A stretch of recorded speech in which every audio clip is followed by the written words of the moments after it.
Bonsoir tout le monde, bienvenue sur ce live Motion Café Cinéma 4D 2024.4. Alors 2024 devrait carrément s'appeler 2025 parce qu'il y a vraiment plein de grosses nouveautés pour une version intermédiaire qui ressemble à une version majeure. Parce qu'il y a vraiment plein de choses. Alors à tel point qu'on a déjà décidé de faire 2 lives parce qu'on va pas vraiment. Sinon, on en fera un de 4 heures. Il suffit de voir ce que Chris Schmidt a fait lui-même. Il a tenu 4 heures quand même, en résumant pas mal de choses. Nous, on aime bien un petit peu s'étaler. Donc, bref, on va faire 2 lives. On va parler déjà en vedette des particules. Ça, c'est vraiment la grosse nouveauté de cette version. C'est qu'on a un système de particules enfin moderne qui marche très très bien, qui gère des millions de particules. Vous verrez, c'est impressionnant.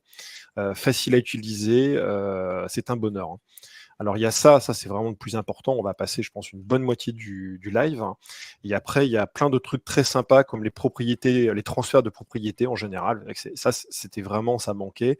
Il y a le track field ça c'est Fremox qui le montrera. Il y a des capsules vraiment super sympas. Ça c'est Laco qui va nous les montrer. Et dans le prochain live, on parlera d'autres choses comme Géo quand même, qui est pareil. Alors ça, c'est pas Cinemac 4D, mais c'est After Effects. J'aimerais bien le montrer un petit peu. Et puis d'autres nouveautés Cinemac 4D, comme tout ce qui concerne Redshift avec les déplacements de volume. On va enfin pouvoir faire des nuages avec peu de vecteurs. Enfin, peu de VDB, améliorer du feu, etc. Et enfin, le Toon Shader. Voilà, tout ça en une seule version de Cinemac 4D, c'est pour être bêta-testeur, hein. Nous trois, on a été surpris effectivement qu'ils en fassent autant en si peu de temps. Voilà, donc Cinemac 4D c'est cher, mais au moins ils se moquent pas du monde dans le nombre de mises à jour qu'ils mettent. Alors oui, je suis allé un petit peu vite, j'ai oublié de nous présenter. En même temps, je pense qu'on se connaît tous. Donc moi c'est Lionel, je travaille pour Maxon, je suis le traducteur et également bêta-testeur et je fais partie de la Maxon Training Team où je fais pas mal de webinaires pour eux. Et avec moi, il y a donc Mathieu Alaninski, LACPO. Salut tout le monde. Bêta-testeur aussi pour Maxon, freelance, etc. Et enfin, Mathieu Fremox, lui aussi bêta-testeur. On est tous les trois bêta-testeurs. C'est pour ça qu'on a vu arriver les particules, on pourra en parler un petit peu en coulisses, parce qu'on a dû se taire pendant des mois et des mois. Et on a eu le temps un petit peu de pratiquer. Alors pas autant que ce que j'aurais voulu, mais voilà. Alors, je dis bonjour à tous ceux qui sont là. Je reconnais, c'est Nathan Hugen. C'est Nathan qui est un de mes anciens élèves de l'INA. Wist qui est avec nous et d'autres qui sont en ligne mais qui ne se sont pas encore signalés. N'hésitez pas à faire un petit coucou. Et Wist qui dit allez, montrez-nous que ces 4D vaut son prix. Oui, effectivement, c'est toujours le même problème avec Cinéma 4D. Mais honnête, oui, il est vraiment cher. Ils font pas vraiment d'efforts de manière générale de ce côté-là. Mais par contre, je suis assez impressionné par la vitesse d'évolution du logiciel. En quelques années, on est quand même... il y a vraiment des belles choses qui méritent qu'on mette de l'argent dedans. Il faut reconnaître que c'est compliqué d'être en compétition avec un logiciel complètement gratuit, parce qu'évidemment tout le monde pense à Blender. Mais ouais. Mais C4D pour le coup a fait une excellente release, ouais. Houdini avec sa version indie qui est géniale, et Apprentice qui est carrément gratuite, mais c'est Houdini. Ce qu'on va vous montrer, Houdini sait le faire, bien sûr, mais pas aussi vite. C'est un peu l'avantage de ces 4D, ce workflow hybride. Et Blender, pour bien le connaître, Blender en particules en simulation, maintenant est assez loin derrière. Alors, sur d'autres domaines, Blender est bien au moins égalité, voire en avant, mais pour ces trucs de motion design, c'est vraiment pas mal. Bon, allez, assez parlé. Tu nous montres, Fremox, les bases des particules. On va montrer un peu tous les trois. Alors, je sais jamais, il vaut mieux que je partage la fenêtre ou tout l'écran s'il y a des boîtes modales. Sur Mac, parce que récemment j'ai enfin un Mac, oui, donc vaut mieux protéger, diffuser l'écran entier, sinon tu auras des autorisations à la con. Okay. C'est plus prudent. Donc c'est parti, on va avoir ce bel effet Drost où on a un tunnel infini qui arrive. Je te laisse, j'ajoute justement au bon moment, comme ça tu pourras déjà passer, vas-y, passe à la... Voilà, super. Bon, ouais, mon écran. Maintenant on voit l'écran et on va même passer en plein écran. Parfait. Ah non, c'est pas celui-là. Vous me dites quand je peux y aller. Parce que je vois plus le live. Voilà, là t'es en plein écran, super. Parfait. Vas-y. Donc, effectivement, on va faire un gros focus là en début d'émission et je pense pendant la moitié de l'émission sur les particules, tellement elles sont intéressantes et très cool, vous allez voir, et puissantes aussi et fluides. Donc là, mon but, ça va être de vous montrer un petit quick start pour au moins comprendre les bases, comment ça fonctionne. Vite fait, c'est pas un tuto hyper abouti, on va pas être trop dans la densité des infos et pas dans le détail de tous les paramètres. Il y a beaucoup trop à dire, ça pourrait tenir sur plusieurs heures, rien que pour les particules. Mais que vous compreniez un peu le principe. Vous remarquerez que j'ai un layout un tout petit peu différent du vôtre, parce que sur la droite ici, je sais pas, vous voyez bien mon curseur ? Oui, très nickel. Ouais, Tout va bien. ici, sur la droite, j'ai un groupe d'icônes que j'ai mis dans mes presets ici à droite, qui sont tous les nouveaux objets de simulation. Donc vous allez trouver dans Simulate. Alors oui, désolé, je suis encore en anglais. Est-ce que tu préfères que je rebascule en français? J'aimerais bien, mais bon. En fait, c'est pas mal parce que vous allez voir les deux. Vous allez voir en anglais. Il y aura beaucoup de tutos en anglais dispo sur Internet. Je montrerai en français. Lionel Continue sera en anglais, français comme ça, pour voilà, évidemment et je valoriser son travail. Belle traduction, j'ai bien soigné. Tout à fait. Du coup, moi, je vais rester en anglais pour le coup. Donc, dans Simulate, vous avez l'objet, vous avez tout ce qui concerne les nouvelles particules ici. Avant, vous aviez, je sais même pas où ils l'ont mis d'ailleurs. Si, Particles Legacy, c'est l'ancien. Maintenant, tout se trouve dans Particles et vous remarquez que vous avez des sous-groupes différents avec des émetteurs qui sont des générateurs, donc icône verte dans ces 4D comme toujours, parce que ça génère des choses. Les groupes, on en parlera après, vous comprendrez à quoi ils servent. Les conditions très puissantes, un peu l'équivalent des questions-réponses dans Xparticles. Et les modifieurs qui permettent effectivement de modifier, évidemment, comme leur nom l'indique, les particules. Donc, pour commencer simplement, oui, pour info, moi, ce que j'ai fait, c'est que j'ai décroché chaque palette, comme ici. J'ai fait un clic droit sur le premier. J'ai fait, si je dis pas de bêtises, Fold Palette. Et on peut les glisser-déposer. Alors, du coup, il faut aller dans Windows, Customisation, Command Manager, et on peut glisser-déposer, du coup, directement une icône où vous le souhaitez. Alors, si je dis pas de bêtises, c'est tout ça ici, voilà. Enfin, je sais plus comment j'ai fait, j'ai dû faire une manip pour avoir... Edit palette. Edit palette, à droite. Dans ton Command Manager, là, ta fenêtre à droite. Ici ? Ouais, Edit palette. Oui, exact. Et donc, du coup, après, je les ai glissés, déposés pour les avoir là directement. Je trouvais ça plus rapide de les avoir. On verra. Moi, j'ai fait un truc un petit peu différent, justement. Tous les goûts sont la nature. C'est l'avantage de ces casiers. C'est ça. J'avais fait pousser un peu pour avoir ce truc comme dans MoGraph ici, parce qu'on a les outils MoGraph ici. Je trouvais que ça faisait sens, mais bon, après, c'est une question de goût, effectivement. Donc, pour commencer simplement, on va tout simplement créer un premier émetteur. Vous avez déjà constaté une chose par rapport à d'habitude, c'est un peu différent. Et pour que vous compreniez un peu ce que font chaque émetteur, parce que je ne vais pas tout détailler, je pense qu'il vaut mieux commencer par le basique, comme son indique, c'est ce qui est le plus simple à comprendre. Et en général, tout le reste en découle, puisque ce qui est valable là est valable pour les autres aussi. C'est juste que les autres ont d'autres options et ont des spécificités. Donc, je commence par le basic emitter. Et vous remarquez qu'il m'a créé déjà deux objets. Il y a le basic emitter que j'ai choisi, évidemment, mais il vient aussi avec un groupe. Donc, le groupe, c'est un deuxième sous-menu qui vient dans Simuler, groupe, qui se trouve ici, que j'ai mis, moi, donc, dans mon layout ici. Et il nous a créé donc un deuxième objet qui s'appelle Particle Group. Et en fait, cet émetteur est lié en propriété dans son onglet propriété à un groupe qui s'appelle donc Particle Group. Si je le renomme, évidemment, il va recenser ce groupe numéro 1 qui est ici. Si je fais play, j'ai une vieille carte graphique toute pourrie. Ouais, t'allais dire un truc, Lionel. Ça ressemble, ça c'est la manière de fonctionner des groupes de Xparticle. Justement, c'est assez génial. C'est très très bien qu'ils aient gardé ce principe. Et j'espère qu'ils vont l'étendre un petit peu. On verra. Exactement. Et le principe des groupes est très bien vu pour l'utilisation après des conditions et de certains modifieurs qui balancent dans d'autres groupes. C'est plutôt bien vu. Donc là, vous voyez, il joue en temps réel. J'ai pas eu à attendre. J'ai un vieux GPU tout pourri. Évidemment, là, c'est rien. Mais si vous allez dans le basic emitter, que vous allez dans émission, en fait, tout va se jouer dans ces deux tables. Pour faire simple, le basic emitter, c'est un peu l'équivalent de notre ancien émetteur de particules simple.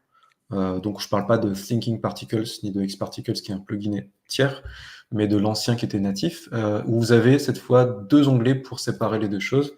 L'émission à proprement parler, donc le nombre, par exemple, avec rate. Si j'ajoute un 0, il va update le nombre de particules. Si j'en ajoute encore un, il update en temps réel. Et ce qui est très cool, c'est que même mon vieil iMac de 2019, qui a une carte graphique toute pourrave, et ben, vous voyez, elle génère combien là? Je sais pas, il y a 1 million de particules, mais il bronche même pas, il y a pas de souci, Oui. quoi. Donc, par rapport Ça, à avec avant, c'est le jour et ouais, la nuit. l'ancien système et même X-Particules a du mal, hein, et encore qu'ils sont améliorés avec Nexus, mais ça a toujours été un petit défaut de X-Particules. Il sait gérer ça, mais pas aussi rapide, hein. Et pourtant, moi, je précise, j'ai vraiment une machine de merde, hein, honnêtement. Donc du coup, je vais revenir à 1000 juste pour la démo. Donc évidemment, c'est le basic emitter. Donc comme c'est l'ancienne version qui a été remaniée un petit peu, vous retrouvez le même genre de shape dans émission, donc rectangle, circle, bien entendu, bah, c'est facile à comprendre, hein. Cube pour avoir en 3D, sphère pour avoir en 3D, donc c'est facile à comprendre. Je vais rester avec le rectangle pour l'instant. Ce qui est très cool aussi, c'est qu'évidemment, tous les émetteurs de particules, y compris ces quatre-là, enfin les trois autres, réagissent aussi avec les forces qui se trouvent dans simuler force ici, donc tout ce que vous aviez déjà avant. Donc par exemple un attracteur, la gravité, la turbulence, le rotation, friction, déflector, même les fils de force qui sont extrêmement puissants. Évidemment, quand on sait bien les utiliser, je ne vais pas le montrer ce soir, mais c'est très utile également, les fils de force. Je le montrerai, moi. Ouais, pour Mon exemple est basé là-dessus. le curl noise, c'est très cool aussi. Donc juste pour vous montrer, effectivement, vous appliquez un gravity, et évidemment, bah, c'est en temps réel, ça marche tout de suite.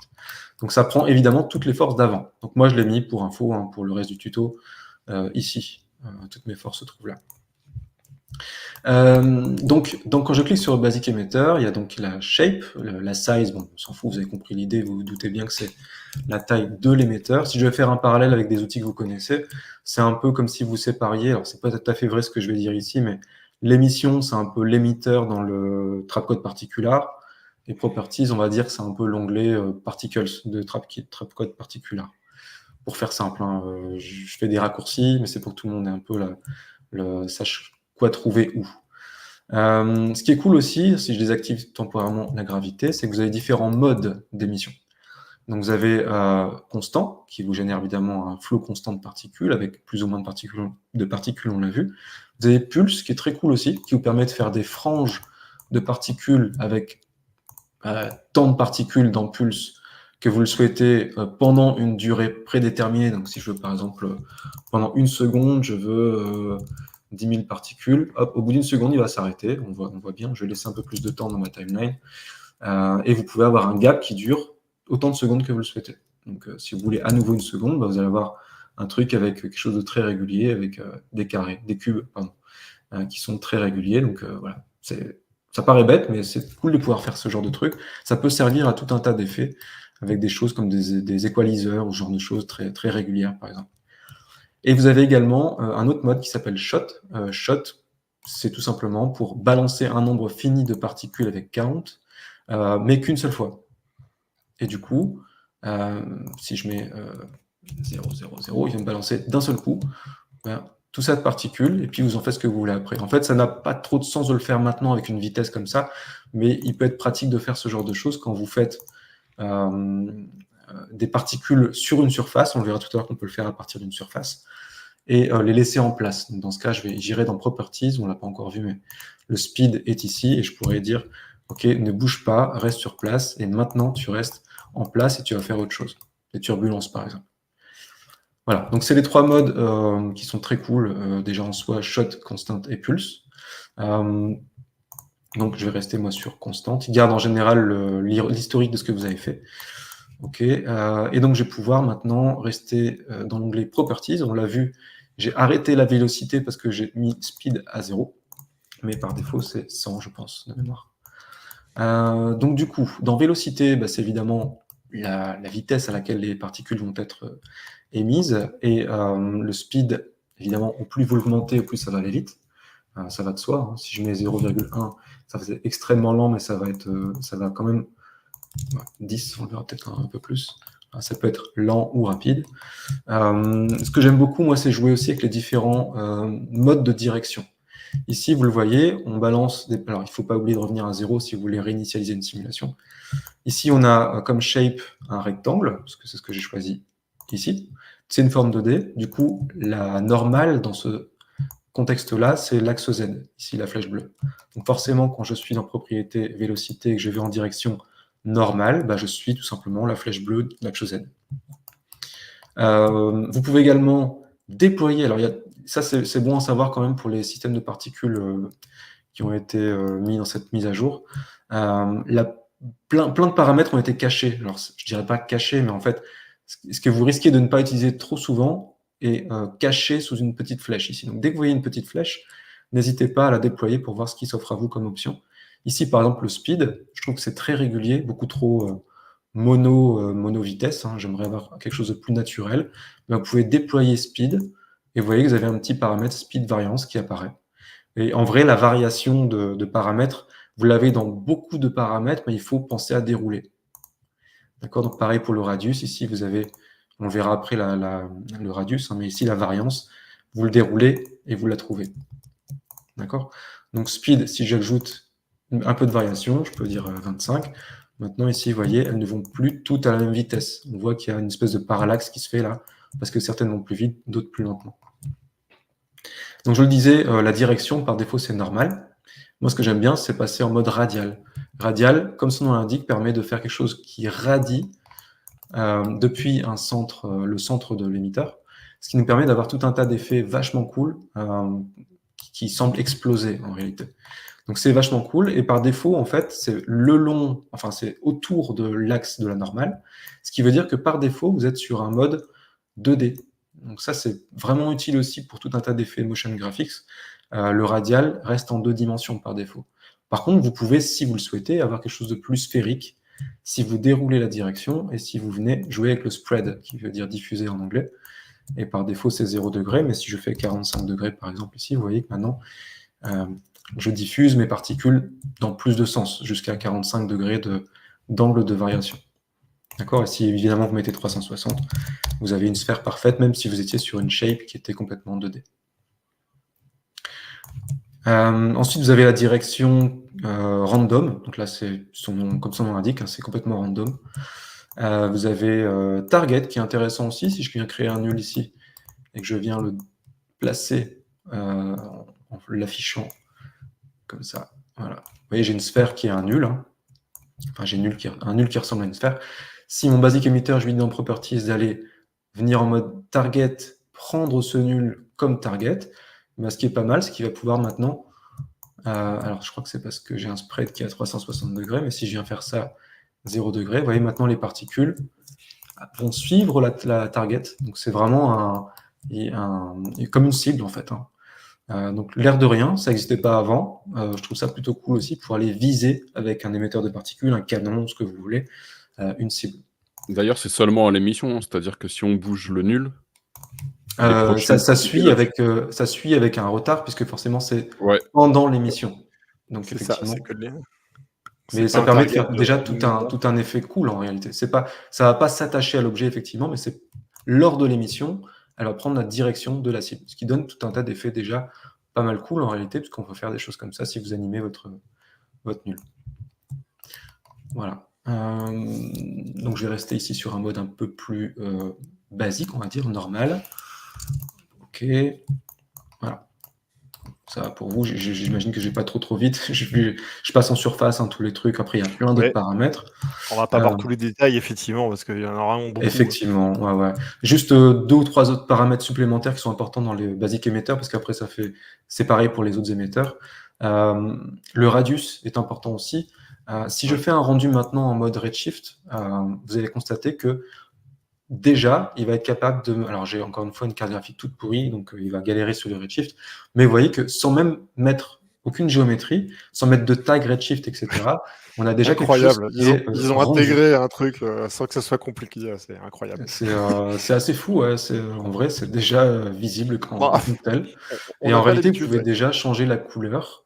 Donc, si je viens sur mon basic emitter, que je viens dans Properties, vous avez un onglet Color ici. C'est ici, évidemment, que je vais pouvoir changer la couleur. Alors, comme c'est de la simulation, je suis obligé de réinitialiser à chaque fois. C'est un peu la contrainte. Mais vous voyez ici, si je fais ça, hop, il va le mettre à jour et on a bien quelque chose qui fonctionne très bien. Dans les couleurs, on a des paramètres assez intéressants. Soit on est sur une couleur unique et constante. On peut aussi choisir du random, qui est assez cool. Alors, c'est peut-être pas très visuel ici, donc je vais changer volontairement sur des couleurs un peu plus différentes. Alors là, on a vraiment 3 couleurs très différenciées. Et ici, si je prends un random depuis ce dégradé, il va randomiser sur mon gradient. Donc, ce qui est assez cool aussi pour faire tout un tas d'effets très rapidement. Donc c'est valable en rendu direct et c'est valable aussi évidemment dans le viewport. Et le noise, il est cool aussi parce que du coup il prend le même dégradé, mais il va appliquer une sorte de noise. Je ne sais pas si vous le voyez frontalement comme ça. Si je viens mettre un speed à 0, on voit qu'il est en train de créer un noise au niveau de l'émetteur complet. Je ne sais pas pourquoi il part. Ah oui, c'est parce qu'il y a une variance. Il y a une variance, effectivement. Donc si je faisais un shot par exemple et que je mettais autant de particules, voilà, on voit bien le noise ici. Donc on a tout un tas de paramètres aussi déjà avec ça, avec jouer sur le noise. Vous voyez, si vous déroulez, vous descendez, vous avez des options pour la taille du noise, pour le type de noise, etc. etc. Donc c'est assez puissant en soi déjà. Et évidemment, tout ça, on l'a vu, ça se rend directement dans Redshift. Encore une fois, moi j'ai une carte graphique qui est vraiment à l'ouest, mais vous voyez, il le rend très très bien. Et encore, oui, ça va. Par rapport, franchement, moi j'étais hyper surpris les premières fois où j'ai testé. Je suis agréablement surpris moi aussi. Bah ouais, par rapport à mon matos, franchement oui, c'est assez bluffant. Donc je continue rapidement. L'autre paramètre qui est important aussi, si je vais revenir à un mode constant, donc je vais arrêter avec la couleur, je laisse sur celui-ci, c'est le radius. Le radius, par défaut, il est à 1 cm. En réalité, le radius, vous ne le voyez pas ici. Si je fais 10 cm, vous voyez rien qui a changé. Mais si je fais un rendu par rapport à tout à l'heure... Rendu, ouais. Comme Xparticle. Voilà, exactement. Mais ça me permet aussi d'expliquer un autre principe hyper important pour ce nouveau moteur de particules, c'est d'expliquer le pourquoi ici il y a ce nouveau groupe qui s'est créé tout à l'heure. Donc dès que vous créez un de ces 4 générateurs, vous allez forcément avoir un nouveau groupe, particle group, qui va se créer avec, et à chaque fois, le générateur que vous créez va être automatiquement appliqué dans Properties au groupe qui arrive avec. Donc moi, je l'ai renommé 1, mon groupe, il est ici.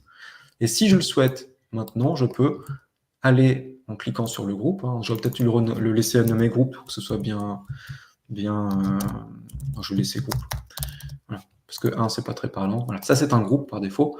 Et quand je clique dessus, si je fais Draw Radius dans Draw, on voit le radius que j'ai appliqué dans Basic Emitter. Et là, si je joue avec l'émetteur, que je refais une simulation, là j'ai 1 cm, là j'ai 10 cm, on voit bien la différence. Donc là, on voit bien le radius.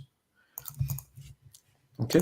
Donc le groupe qui est ici, il permet aussi d'overrider certains paramètres de mon Basic Emitter. Par exemple, je peux override la couleur. Vous voyez, j'ai du rose ici qui est défini par le Basic Emitter parce que dans Properties, j'ai fait du rose en constante ici.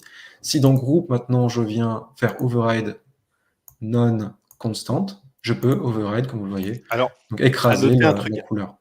Un truc intéressant, parce que c'est le même système dans à peu près tous les... Si tu mets une couleur qui n'a rien à voir, et si on regarde les particules qui viennent d'être créées, elles ont leur couleur d'origine, et l'image suivante, elles prennent la couleur de l'override. À une frame particulière, à une frame de délai. Ça c'est un truc dont il faut se méfier. En fait, en théorie, ça ne devrait pas arriver si vous avez le bon ordre de calcul. En réalité, le groupe peut toujours être tout à l'heure quand tu avais des couleurs différentes, mais peut-être qu'effectivement, c'est pas le cas. Non, normalement, le groupe, il prend le dessus. Il n'y a pas de lag. Il y a pas de lag. C'est un effet de la compression, j'ai l'impression. Ouais, c'est un effet d'optique. Peut-être. Normalement, le groupe prend le dessus tout de suite et il n'y a pas de lag. Il y a des cas de figure où il y a un lag d'une frame. Parce que tu as un ordre de... Si tu le mets avant, ça fait quelque chose. Ouais. Alors, le groupe, je pense pas que ça change quelque chose, mais il y a des ordres de priorité, effectivement, on le verra dans d'autres cas de figure avec les modifieurs, notamment. C'est intéressant, donc ça fonctionne différemment de Xparticle, c'est mieux. Enfin, ce système-là est mieux, parce que Xparticle, c'était un vrai souci, ça. Bah, ouais. Je pense qu'il y a pas mal de trucs mieux qu'Xparticle. Il manque encore des trucs d'Xparticle, c'est clair, on n'en est pas encore à ce niveau, mais on va vraiment dans le bon sens. Il ne faut pas oublier que c'est une version 1 du système, donc c'est vraiment... Enfin, moi, je trouve ça bluffant, perso. Dans la version 1, oui, c'est impressionnant. Alors, un truc que j'aime beaucoup aussi, c'est les différents modes d'affichage. Donc ici, on a du dot par défaut, mais on peut aussi choisir arrows, qui permet de donner une notion déjà de vitesse. Donc si j'enlève le mode draw radius, si je fais de la vitesse et que je vais faire varier maintenant le speed avec une vitesse plus forte, vous voyez que la taille des arrows, elle est en fonction de la vitesse. Ouais, donc si je fais du 10, le arrows ici, on dirait une toute petite pyramide qui n'est pas bien grande. Donc ça nous permet déjà visuellement d'avoir un indice sur la vitesse de vos particules. Donc je préfère personnellement avoir ça dans certains cas de figure plutôt que le dot. Mais il y a d'autres cas de figure, il peut être même intéressant de prendre plutôt du handles, qui sont les axes. Pas dans ce cas précis, parce que les axes, dans ce cas précis, il ne va pas changer grand-chose. Mais si je prends par exemple, alors du coup je vais resize l'aperçu. On voit ici les petits axes, hein, handles en anglais c'est les axes. Je vais en mettre un petit peu moins. Désolé, je vais peut-être aller un peu vite, mais c'est pour pas perdre trop de temps sur le live.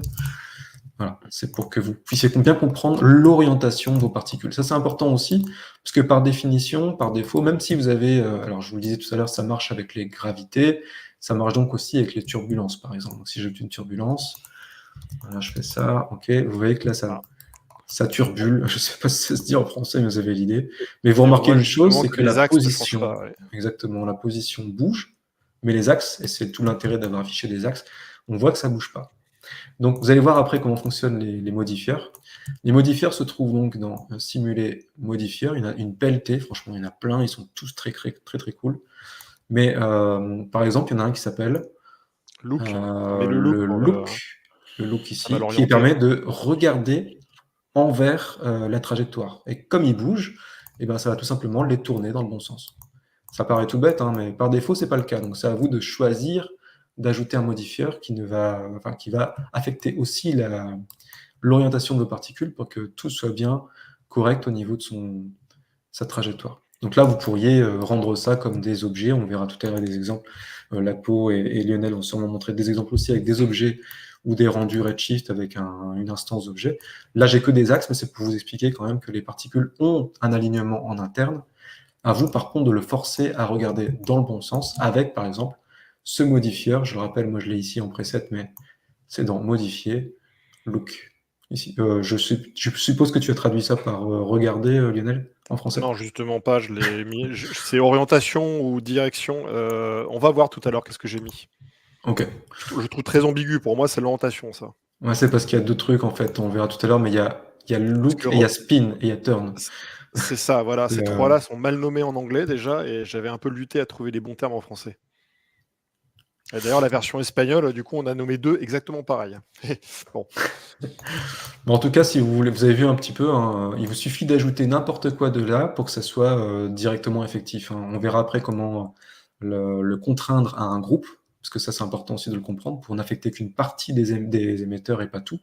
Mais dès que vous faites quelque chose, par exemple, je sais pas moi, un floc, que j'aime beaucoup aussi, donc si je vire le look, je vire le turbulence, je vire la gravité, je fais floc, il est très très cool le floc, hein, j'aime beaucoup. Si je fais par exemple 10, ouais, voilà, il se sépare. Si je fais 100, je fais ça ici, ils vont garder une cohésion d'ensemble. Même avec une turbulence ici, ils vont rester en cohésion, un peu comme un nid d'abeilles ou un floc d'oiseaux, un floc de poissons. Enfin, c'est l'intérêt. J'ai un exemple prévu pour montrer ça. Parfait. Et donc, du coup, pour terminer sur les basiques émetteurs, on a vu qu'il y avait de la couleur, on a vu qu'il y avait un radius, et donc, du coup, l'alignement peut se changer aussi ici. Je ne vais pas trop en parler parce qu'on a vu qu'on pouvait le changer après coup avec le look. J'en étais donc au niveau du groupe. On peut donc afficher des handles, des arrows, des dots. Les ticks, c'est l'équivalent. Ça, c'est un multiplier pour avoir les choses plus ou moins vite, plus ou moins grandes, pardon, dans le viewport seulement. Ça change rien. Au rendu. Ça, c'est vraiment du viewport, mais ça permet de voir plus clair. Sauf si tu cliques sur Draw Radius, non? Ah non, ça le change pas quand même. Non, Draw Radius, c'est quand même. Vraiment, c'est du display, là. Ouais, le Draw Radius, il te dessine un cercle pour que tu vois la vraie taille. Ah ouais. Encore que je dis peut-être des conneries. Attends, si je fais 100, que je fais Start. Non, tu vois, c'est vraiment du viewport. Ouais, et même si tu cliques sur Draw Radius, ça l'override pas, du coup? Peut-être. Vérifie quand même, mais ça m'étonne. Je vais juste, pour être sûr de ne pas dire de bêtises. Non, en fait, le draw, c'est vraiment, on est en mode draw, donc c'est l'affichage, en fait. C'est un truc visuel, ouais. Ça ressemble un petit peu aux tics de Thinking Particles, pour le coup. Et Lines, c'est intéressant aussi, parce que ça vous donne aussi, comme les arrows, une notion de vitesse. L'air de rien, ça donne un petit peu un effet étincelle, si vous faites un feu de camp ou ce genre de choses. On a ce côté étincelle qui permet de faire des trails, ça c'est cool. C'est des lignes droites, hein, par contre, on peut pas avoir des courbes. C'est là où moi j'aimerais avoir récupéré ça dans Redshift. Hein. Je me suis déjà posé la question. Ça fait partie des trucs à demander en mise à jour. Exactement, ouais, ça peut être cool. Après, bon, rien ne vous empêche d'avoir des trails, d'avoir le traceur. Ah, mais les trails, c'est toujours un peu chiant, un peu lourd. Hein. Mais oui, justement, ça me permet de faire une petite transition parce que comment du coup rendre ces particules avec un trail, donc un traceur, parce que c'est quand même un truc qu'on fait beaucoup en motion. Donc une traînée. Hein. Donc si je repasse en dot rapidement pour avoir juste des points, voilà. Il suffit de sélectionner, et là c'est important de comprendre, parce que comprenez bien que l'émetteur, quel que soit le type d'émetteur que vous avez ici, c'est pas lui qui est vraiment rendu et qui est en interne la géométrie même de la particule. La géométrie de la particule, c'est un nuage de points qui n'est pris que par le groupe. C'est lui qui permet de générer le nuage de points en réalité. Donc si vous ne l'avez pas, vous ne pouvez pas utiliser de trails sur vos particules. Donc c'est lui que vous sélectionnez et c'est lui que vous allez tracer avec le traceur. Donc je le sélectionne, je prends dans MoGraph le traceur, du coup automatiquement on a un TraceLink qui me met le groupe automatiquement, et là vous allez avoir un traceur qui fonctionne. Sans quoi ça ne marcherait pas. Donc c'est important de le comprendre, c'est vraiment le groupe qui est pris en compte. Voilà. Bon, il est toujours bon de créer les objets les uns après les autres pour l'ordre d'exécution, pour pas avoir de lag. Donc en général, il vaut mieux mettre les traceurs et tout ce qui vient après quand vous créez par la suite en bas. Vous allez voir qu'il y a un ordre d'exécution. D'ailleurs, moi, il n'est pas rare que dans mes préférences, je bascule en mode... alors, je ne sais pas si vous voyez ma fenêtre de préférence. D'ailleurs, je me demande pourquoi c'est pas par défaut, ça. Ouais, bah ouais. Insert object at, parce que ça a toujours été comme ça, mais heureusement, tu as cette option qui permet de le... Voilà, par défaut, c'est top. Donc, insérer les objets A au niveau du haut. Moi, j'aime bien le baser en bottom parce que maintenant, tout objet que je vais créer va apparaître à la fin de ma pile. Ce qui est mieux pour l'ordre d'exécution parce que ça va de haut en bas. Donc, voilà. Et vous remarquez qu'il y a un petit lag, mais il n'est pas aussi important que tout à l'heure. Ça, c'est un bug qui reste encore et qui doit être encore amélioré. Le traceur, il a toujours, malgré tout, une frame de décalage avec la vraie particule. Ça, c'est un peu dommage pour le moment, mais bon, c'est une limite qui sera, j'imagine, corrigée plus tard. Donc voilà, pensez bien, hein, c'est le groupe à tracer et pas l'émetteur. Si j'avais fait... de toute façon, on peut tester. Hein. Si je vire le groupe et que je mets l'émetteur à la place, il ne va rien se passer. Il ne se passe rien, ouais. De toute façon, c'est comme si vous aviez un canon, donc c'est l'émetteur, et les boulets, du coup, eux, ils sont dans le groupe, ils sont pas dans l'émetteur. Exactement, c'est une super analogie. Ouais. Très, très, très, très bien. D'ailleurs, petit truc assez cool, donc c'est tout avec le traceur, j'en ai fini avec ça. Comme c'est un groupe qui génère un nuage de points, en réalité, comme c'est du point, rien ne vous empêche à tout moment de passer en mode point. Alors, je vais changer la couleur override pour que ce soit plus clair, ce que je vais montrer ici. Voilà. Et si vous passez en mode point, en réalité, ce que vous avez, ça a peut-être été changé depuis, hein, je ne sais pas si c'est encore le cas, en réalité. Ah, j'ai peut-être dit n'importe quoi. Je crois qu'il faut que tu le convertisses en objet éditable. Mais je crois, oui, qu'à une époque, c'était possible de les... regardez quand je passe en overlay déjà, on voit que ce sont des points. Surbrillance, oui. J'ai une surbrillance parce que ce sont des points. C'est vraiment des vertex en fait, c'est un nuage de points. Mais tu peux pas les sélectionner parce que je pense qu'il faut convertir. Ça marche pas quand tu sélectionnes, hein? Ça. Non, ça marche pas. En fait, ça a existé quand nous on était en bêta il y a quelques temps. J'ai l'impression qu'ils l'ont corrigé, ils l'ont changé pour ne pas. Et on peut pas le convertir en Magital. On peut pas faire C dessus. Ouais, je pense que c'est quelque chose qui va revenir. Ouais. Par contre, j'imagine, puisque c'est un nuage de points, j'ai pas retesté depuis, mais je vais peut-être dire n'importe quoi, que je peux par exemple mettre un déformateur en tant qu'enfant. Si ça marche, c'est assez fou, mais ça marchera pas du coup. Non, dommage. Mais je crois me rappeler d'une discussion sur le sujet. Ouais. En réalité, ça devrait marcher, parce qu'on l'avait fait dans les premiers tests de bêta. Ils l'ont peut-être forcé pour éviter que les gens galèrent à la sélection. Bonne intuition de Joël, Joël Pitrel, salut, qui a le correction des formeurs. Hein. Essaye. Hein. Ouais, effectivement, c'est pas bête ça. Mon bend ne marchait pas, hein, donc j'imagine que la correction ce sera pas. Et là, ce sera pareil, mais sait-on jamais. Ah, mon brush. Non, vous voyez, ça fonctionne pas. Ça paraît logique, c'est le bend. Je pense que c'est quelque chose qu'ils ont bloqué. Ouais. Ouais, bon, autant pour moi, ça marche à une époque. Peut-être qu'ils vont l'améliorer ou le remettre dans quelques temps, jusqu'à ce qu'on puisse vraiment sélectionner les points. Certainement, oui. Donc j'ai expliqué vraiment la base de chez base au niveau émetteur, je pense, parce que ça vient avec le groupe, les deux sont là.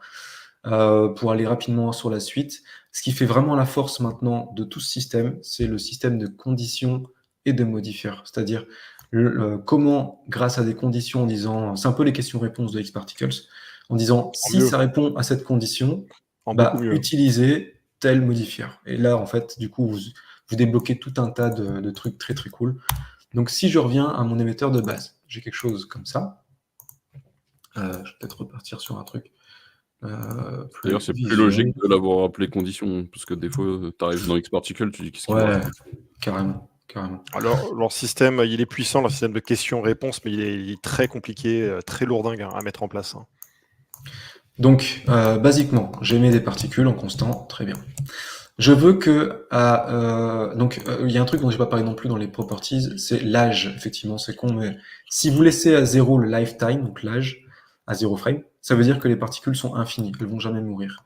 Mais dès lors que vous changez pour autre chose que 0, je sais pas, 1 par exemple, ça veut dire que les particules ne vont vivre qu'une frame.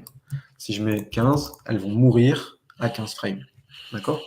Donc si je remets 0, elles sont infinies. Mais maintenant que vous savez que les particules ont un âge, je peux utiliser ces fameuses conditions en disant par exemple condition. Du coup, grâce à ma préférence que j'ai changée tout à l'heure, il l'ajoute en bas de la pile, ce qui est parfait pour moi, parce qu'il faut bien veiller à avoir un ordre d'exécution qui va de haut en bas. Donc si la condition, la propriété par défaut c'est âge justement, donc ça tombe bien.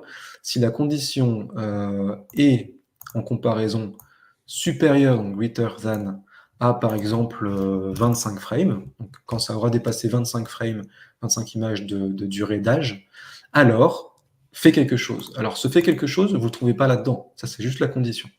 C'est comme si vous étiez dans Expresso ou dans les nodes et que vous disiez je mets un nœud condition. Maintenant, il faut lui dire quoi faire. Et pour dire quoi faire, c'est ça qui est bien fait, c'est que maintenant, vous pouvez ajouter des modifieurs, ou même d'ailleurs une force comme la gravité, pour faire plus simple encore. Et la gravité, vous voyez, si je la laisse sortie de la hiérarchie, elle affecte toutes mes particules. Mais dès lors que je mets ma gravité dans la condition, maintenant, seules les particules qui ont un âge supérieur à 25 frames, et d'ailleurs, je trouve ça super malin ce qu'ils ont fait. Regardez ici ce qui arrive à côté du condition.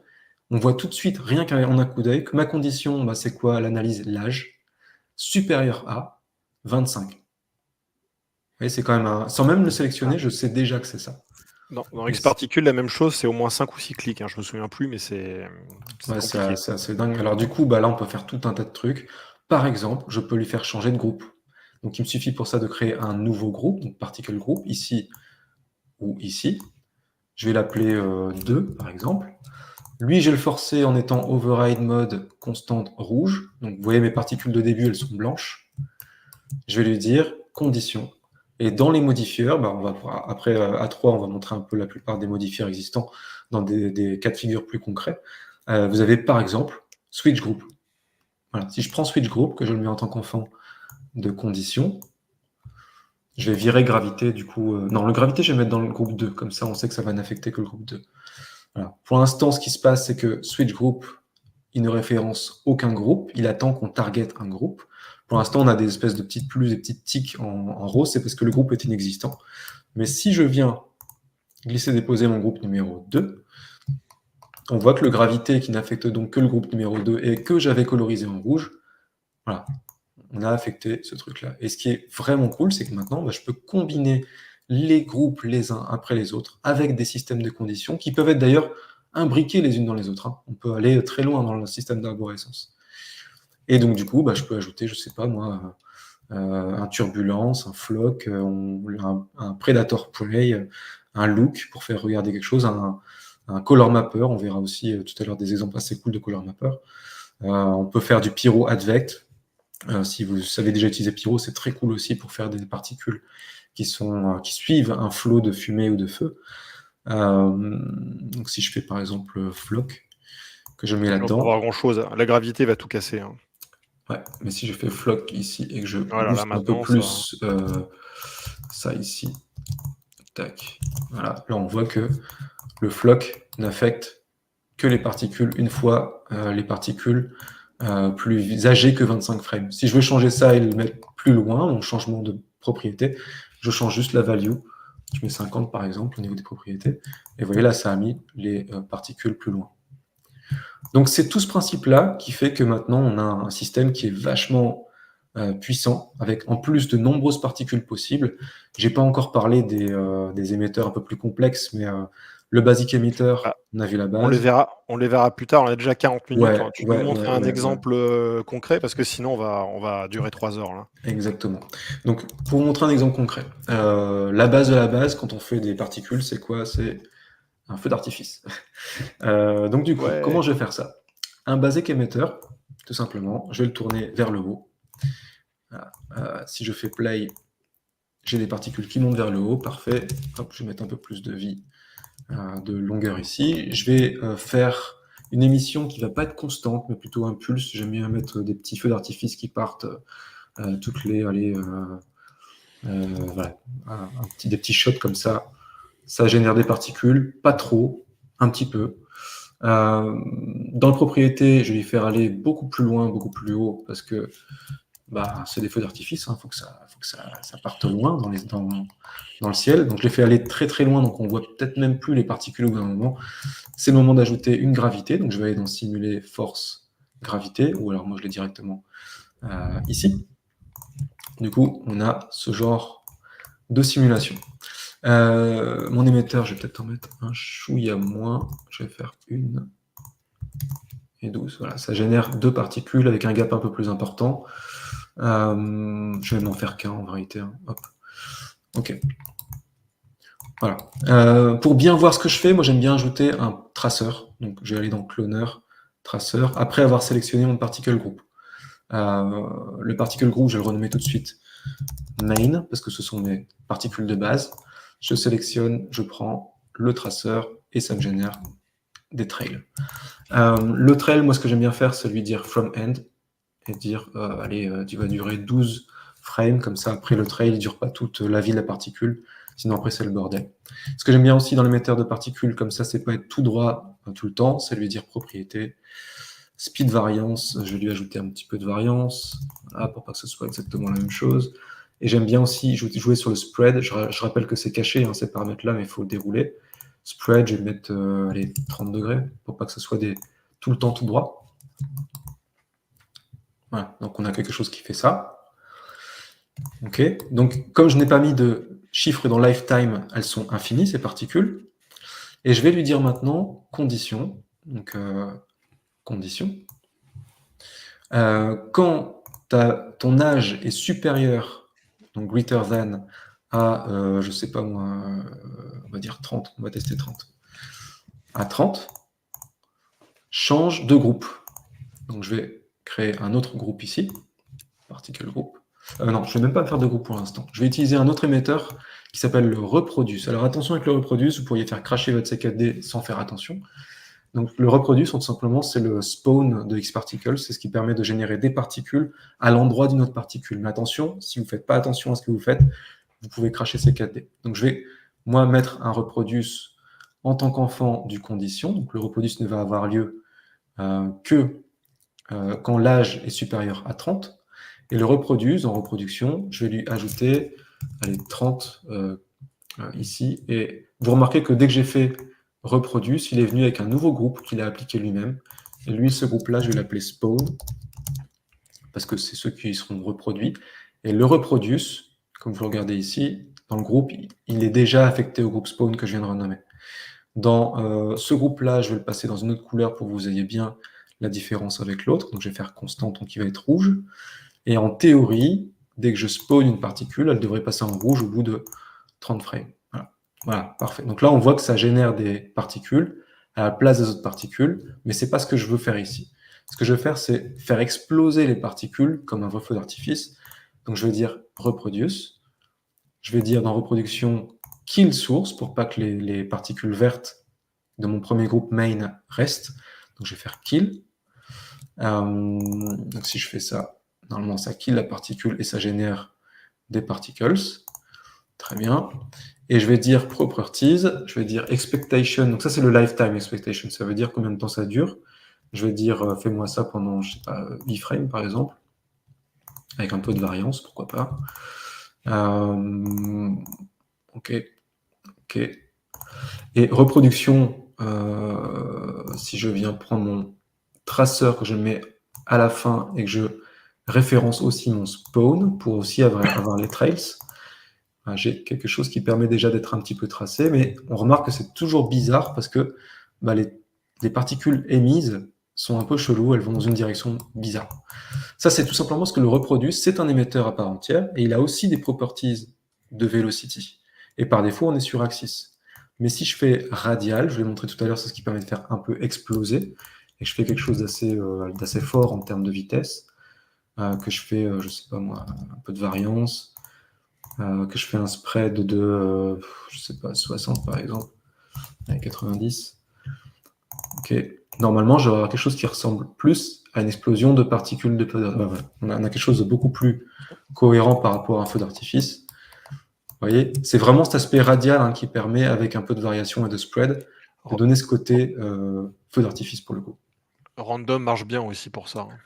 Ouais, random marche bien. Moi, j'aime bien le côté radial parce qu'il est Parce que vraiment... tu contrôles, tu peux contrôler un peu plus justement la distribution. Ouais, puis par plus d'un point pour aller vers une sphère extérieure, ce que je trouve qui est plus logique avec un feu d'artifice. On peut aussi faire hériter un peu de la direction. Donc si ça devrait plutôt être enfin, dans la réalité, ils partent vraiment de manière aléatoire partout.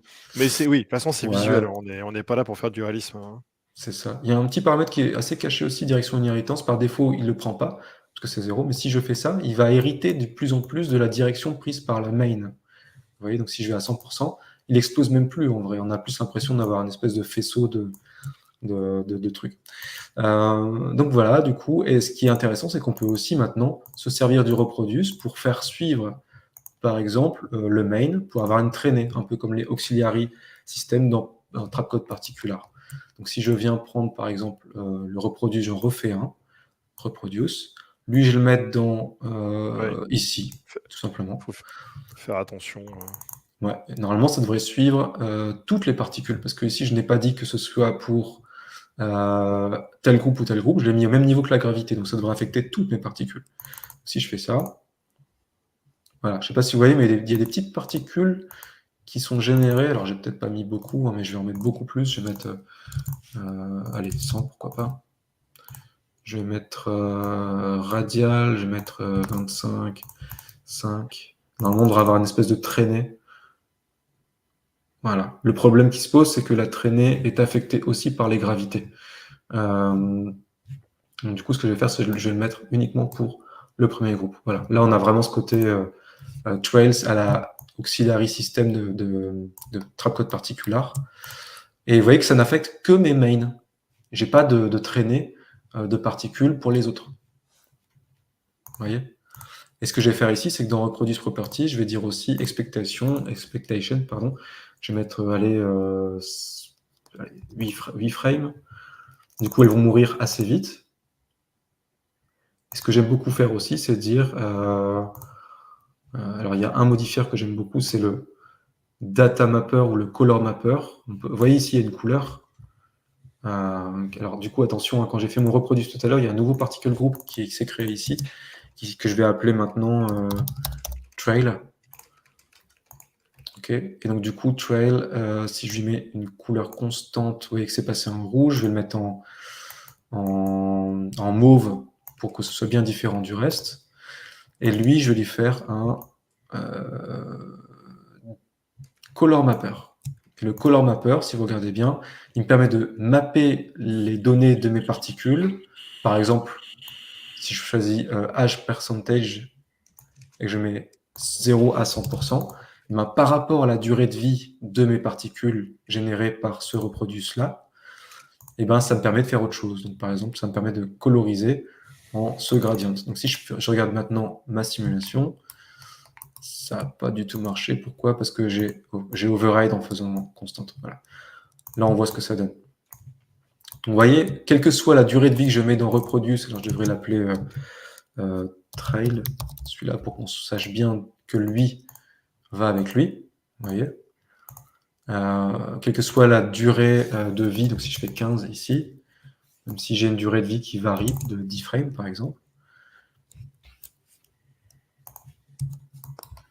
vous voyez, on a un résultat qui fonctionne avec un dégradé qui peut être complètement custom. Évidemment, j'ai mis n'importe quoi, j'ai mis le truc par défaut, mais pour que vous ayez quelque chose de très visuel qui fonctionne bien au niveau du visuel.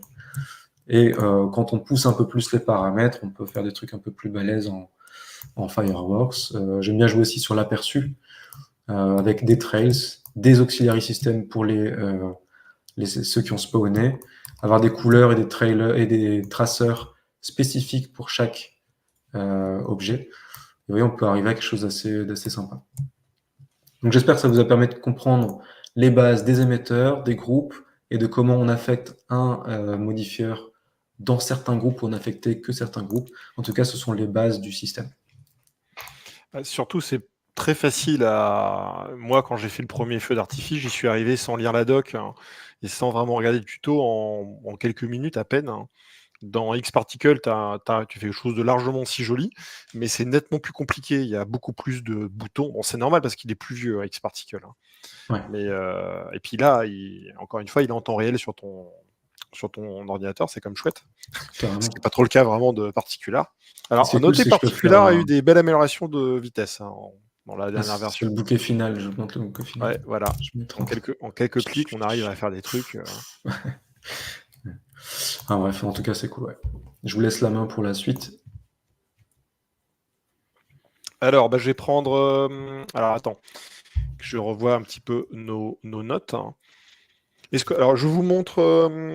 tu veux montrer quelque chose, Lacpo, où je montre mes 2-3 exemples à moi. J'ai un os vectoriel. Il y a un petit portail à faire. Comme tu veux. Non, je montrerai à la fin, comme ça, moi, je rentrerai moins dans les détails. Après, j'ai pas fait des trucs de... Alors, moi non plus, je vais aller assez vite. Alors, je vous montre. Tiens, avant même de lancer... J'ai une question bête. J'essaie de noter les timecodes, mais où est-ce que vous voyez les timecodes? Ah si, c'est bon. Pour moi. Désolé. C'est bon. On fait des efforts pour vous avez vu. Alors, ça, c'est un petit exemple. Alors, je vais pas commencer avec celui-ci, mais pour vous montrer, ça également, je l'ai bricolé en allant quasiment au hasard cet après-midi, et c'est très facile à remettre en place. Non, je ne suis pas commencé avec celui-ci, parce que les deux utilisent le champ de force. Bon, je vais quand même commencer avec le premier, qui est tout simplement notre curl noise, et je vais recharger mon curl noise standard, parce que ça, c'est un exemple que j'ai montré déjà dans un des quick tips. Il est extrêmement facile à faire avec le nouveau système. Vous allez voir, je vais prendre 5 minutes à faire ça, et on obtient ce système qui est très sympa. Et on a tout l'avantage de CKD, là, c'est que je peux modifier mon instance ici et lui dire, par exemple, d'être plutôt une tête. Et tout se met à jour automatiquement. Très rapidement. Et n'importe quel objet que je mets là-dedans, par exemple un terrain, on va faire un terrain comme ça, on va le réduire un petit peu en taille, on va le mettre à la place de l'instance ici, hop, je cache mon terrain, on revient ici. Bon, ça, on pouvait le faire avant avec CinemaKD de base et avec Thinking Particle. C'était vraiment chiant à faire. Là, ça va aller vraiment très vite. Il y a un truc qu'il faut préciser aussi, parce que je ne l'ai pas montré, mais dans les 4 émetteurs, là, tu as utilisé pas le même émetteur que moi tout à l'heure, tu as utilisé l'émetteur surface-objet. Justement, c'est pour l'idée. Et puis, il y en a un autre que j'ai montré qui est l'émetteur de spline. J'avais fait exprès, justement. Alors, on va recommencer avec ça. Je vais importer... En fait, je vais reprendre ici ma tête, parce qu'elle est sympa. Hop, copier, coller. Donc, une tête de robot que j'ai chopé dans notre... dans la bibliothèque. Ouais. Voilà. Et d'ailleurs, je vais également faire comme toi. Parce que là, je ne suis pas chez moi habituel, donc je n'ai pas mes configurations habituelles C4D. Et c'est, oui, voilà, insérer objet bottom. Au fond. Ouais, fond. Ah, c'est pas moi qui a traduit ça, j'aurais pas traduction. Super, Lionel. C'est le qui veut pas comprendre. Super, Lionel. Non, c'est pas moi qui l'ai traduit celui-ci. Il faut que je le note d'ailleurs pour que je le retrouve et que je m'en occupe.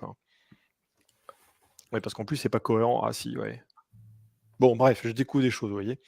Ok, donc on a notre head. On va utiliser donc l'émetteur maillage qui est fait pour ça. Donc l'émetteur maillage, il nous demande un maillage, un head, qui est, comme j'avais déjà sélectionné, il l'a fait d'un seul coup. Et je vais cacher déjà ma tête. Alors si je lance une lecture, ça va être nul, parce que ça correspond à rien. Alors à noter que moi, j'ai un petit temps de la première fois, bon c'était rapide, hein, mais la première fois que j'ai lancé la simulation, j'ai eu une ou 2 secondes, hein, c'est parce que j'ai un GPU Nvidia, donc qui est beaucoup plus puissant que ce qu'a Mathieu, mais qui va me permettre de faire beaucoup plus de particules. Hein. Donc la première fois que vous lancez une simulation, quelle qu'elle soit, vous avez ce petit temps d'attente, hein, il ne faut pas s'inquiéter. Donc mon émetteur maillage ici, je vais tout de suite aller dans les propriétés et tuer la vélocité. Ça va déjà être plus clair quand je vais aller dans l'émetteur et augmenter le taux. On va faire 1000, hein. On relance, et on commence à reconnaître ma tête. Hein. Donc là, ce qui pourrait être sympa, c'est de lui demander de le faire en tir, hein. Comme ça, il va me faire un shot de particules. Et on va aller déjà avec 10 000 particules. Hein. Et donc, on a 10 000 particules qui sont déjà posées. Alors, l'espèce de creux ici, c'est normal, hein, c'est mon mesh qui est constitué de cette manière. Je la recache à nouveau. Donc, à partir de là, je pourrais faire pas mal de trucs avec. Hein. Par exemple, on avait déjà vu utiliser notre turbulence, hein, et on va le mettre à une valeur assez faible, hein, à une échelle à peu près comme ça, pour que tout de suite, hein, ça prenne une forme et que ça se déforme. Hein. Voilà, ça marche bien, c'est très rapide, hein, vous voyez. Je vais faire apparaître les affichages frontal, les images par seconde, hein, pour qu'on voit un petit peu les perfs. Voilà, 70 images, sachant que je sais que StreamYard divise par 2 quasiment le taux par rapport à la réalité. Donc c'est quand même sympa.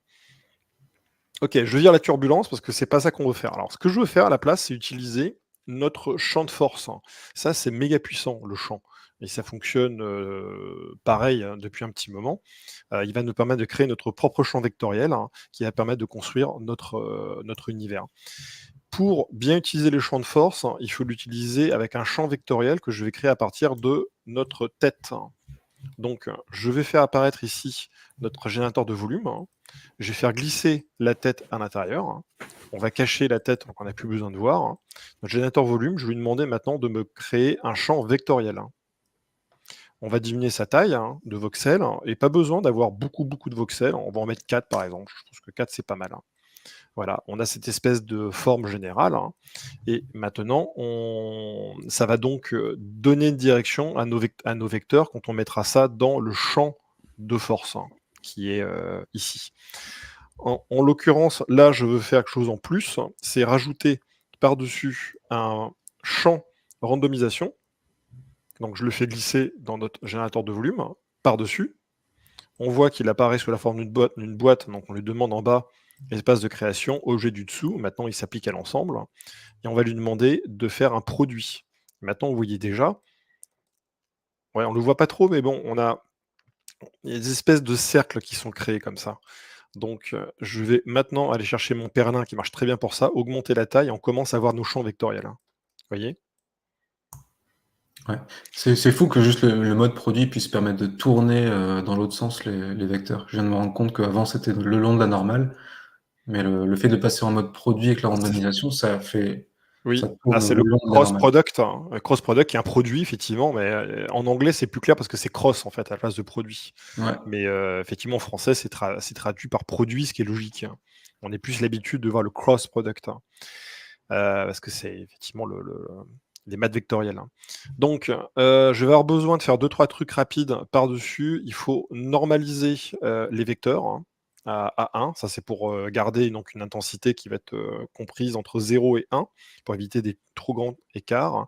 Et j'ai également ici une échelle de vecteurs à réduire à 0,1 je crois, on va voir de toute façon. Ça à la limite, on peut le faire ailleurs. Hein. Donc, je vais cacher maintenant mon générateur de volume. Et on va faire apparaître notre champ de force. Ah ouais, quand tu avais fait ce tuto la dernière fois là, en live, tu avais utilisé le curl par-dessus. Oui, c'est une autre variation. Ouais. Ouais. Il y a plein de manières de le faire en fait. Ouais, Donc là, je vais prendre le générateur de volume. Hein. On va le mettre là-dedans en tant que l'objet volume. Hein. Il va me créer donc un champ de particules. Hein. Je vais lui demander de définir valeur absolue et on va mettre un petit peu plus d'intensité. Et là, normalement, je crois que je n'ai rien oublié. Au pire, je regarderai mon aide-mémoire. Hein. Si maintenant je lance ma simulation, voilà, on voit déjà mes particules qui bougent. Alors là, c'est sympathique, mais c'est pas très visuel. Hein. Donc on va faire la touche du chef qui est comme faisait Momox. Voilà, le traceur. Hein. le super traceur, je mets notre groupe de particules, et on peut le laisser comme ça de base, hein, et regardez ce que ça fait. Ça me fait mon champ de particules. Hein. Donc maintenant, ce que je peux cacher, c'est tout le reste, hein, le champ. On va cacher également les groupes de particules parce qu'on ne peut pas les rendre, hein, et on obtient donc ce champ que je peux maintenant modifier très facilement. Dans le metteur maillage, en mettre un peu moins, hein, effectivement, c'est pas la peine d'en avoir autant. On va mettre 1000 particules. Hein. Et voilà, ça se dessine. C'est génial. Il manque plus que. Ce qui manque, c'est un traceur à la X-Particles qui permette de. Oui. Ouais. C'est une des premières demandes que j'ai faites, hein, effectivement, pour avoir. Pour vraiment faire un revamp du traceur de particules. Hein. Puis avoir des longueurs aussi aléatoires. Parce que... C'est ça. Alors, chose qu'on peut pas faire parce que effectivement, là par contre, X-Particle, hein, qui est quand même beaucoup plus vieux, a quand même une belle longueur d'avance. Le temps qu'on rattrape totalement X-Particle, je pense que ça va prendre quelques versions. Mais vu le départ qu'il y a déjà eu, c'est assez prometteur. Hein, après, je crois que dans le dernier live, j'avais montré comment faire un modifieur nodal pour changer. Oui, avec les nodes. Ouais. Mais par exemple, tu peux pas hériter de la couleur avec le data, enfin color data. Tu peux pas. J'ai fait des tests après-midi. Tu peux pas transmettre des informations de couleur à ton traceur. J'ai toute une liste de demandes à faire. Je suis sûr que les devs, de toute façon, parmi nous, il y en a deux. Hein. Là, il y a Graphos et puis il y a Manuel. Hein. Donc Maxime et Manuel, hein. Valkyrie et Graphos, voilà, qui nous écoutent. Hein. Et qui, j'espère, même si je ne suis pas sûr qu'ils travaillent sur les particules, mais ils peuvent en parler aux collègues, voilà. En plus de ce qu'on fera nous. Donc voilà, l'avantage du système, c'est qu'il se fait donc en très très très peu de... C'était pas très compliqué avant non plus avec les Thinking Particles, mais il y avait quand même 2-3 étapes à savoir. Avec les particules de base, il fallait passer par un cloneur, c'était un peu chiant. Hein. Là, ça se fait, voilà, comme ça, vite fait, pouf pouf. Carrément. Et entre parenthèses, l'émetteur maillage, donc... tu avais montré que ça se crée automatiquement quand tu sélectionnes une géométrie? Oui, parce que je l'avais sélectionné déjà. Ok. Et en fait, il y a des trucs intéressants aussi avec des cartes de vertex qui peuvent être utilisées pour driver tout un tas de paramètres. Si vous avez une géométrie, c'est assez cool aussi ça. Tout à fait, oui. Alors là, ce que j'ai fait, c'est que j'ai mis mon répliqué. Alors par contre, il ne faut pas que je me trompe. Hein. J'ai rajouté un répliqué. Donc il va répliquer mes particules. Par contre, maintenant, il faut bien que je mette mon champ ici dans le groupe de particules d'origine. Justement, le champ va donc faire bouger mes particules d'origine. Hein. Je les ai appelées comme ça. Et ces particules d'origine, il y a le répliqué qui nous crée donc ces particules. Hein. Ces particules de répliquer ici, dans réplication, je leur ai demandé d'en faire une par particule. Hein. On va mettre en constant, j'ai déjà laissé une fois pour voir, pour qu'il nous crée en fait une traînée. Donc on va lancer la lecture. Hein. Alors ça bouge vers l'arrière-plan parce que j'ai dû oublier de changer la vélocité. Bien sûr, voilà, à 0. Et ça rame aussi parce que j'ai dû oublier un petit quelque chose. Alors je vérifie. Et donc, multiplication. Un seul, ok. J'en mets qu'une seule, mais pas par particule. Hein. C'est ce qu'on veut faire de toute façon. Je relance. C'est en général ce mode-là qui fait planter le par particule que j'évite à tout en général. Je vais revenir sur mon exemple. Hein. Le répliqué en général, je le mets dans le groupe et ça va mieux. C'est dans le groupe du parent. Oui, je me demande si c'est pas ce que j'ai fait. Hein. Donc je reviens à mon exemple. Si, c'est ce que tu avais fait, ouais. Où, voilà, répliquer, c'est ça, qui crée le même mode. Alors je reviens ici, et on va le mettre effectivement là-dedans. Sinon, on crée un système qui se récursif, je crois, qui se fait, qui se réplique tout le temps. Ah. Ok, et là, il m'en fait qu'une seule, donc maintenant, on va lui demander dans constant.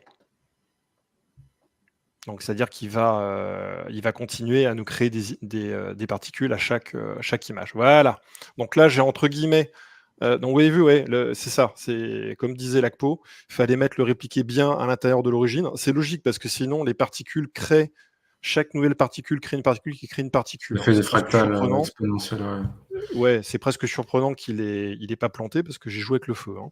Donc là, j'ai mon répliqué qui est là-dedans. et qui, lui, va générer donc ces particules. Ces particules ne sont pas appliquées par le champ. Donc, effectivement, elles laissent tout simplement des particules irréelles, ce qui peut être une manière de faire des traînées, tout simplement. Et là, l'avantage, c'est que maintenant qu'on a ce groupe de particules, on peut leur mettre un mappage de données, donc un mappage couleur, par exemple. On va le mettre dedans. Et le mappage couleur, on va lui demander de travailler sur l'âge.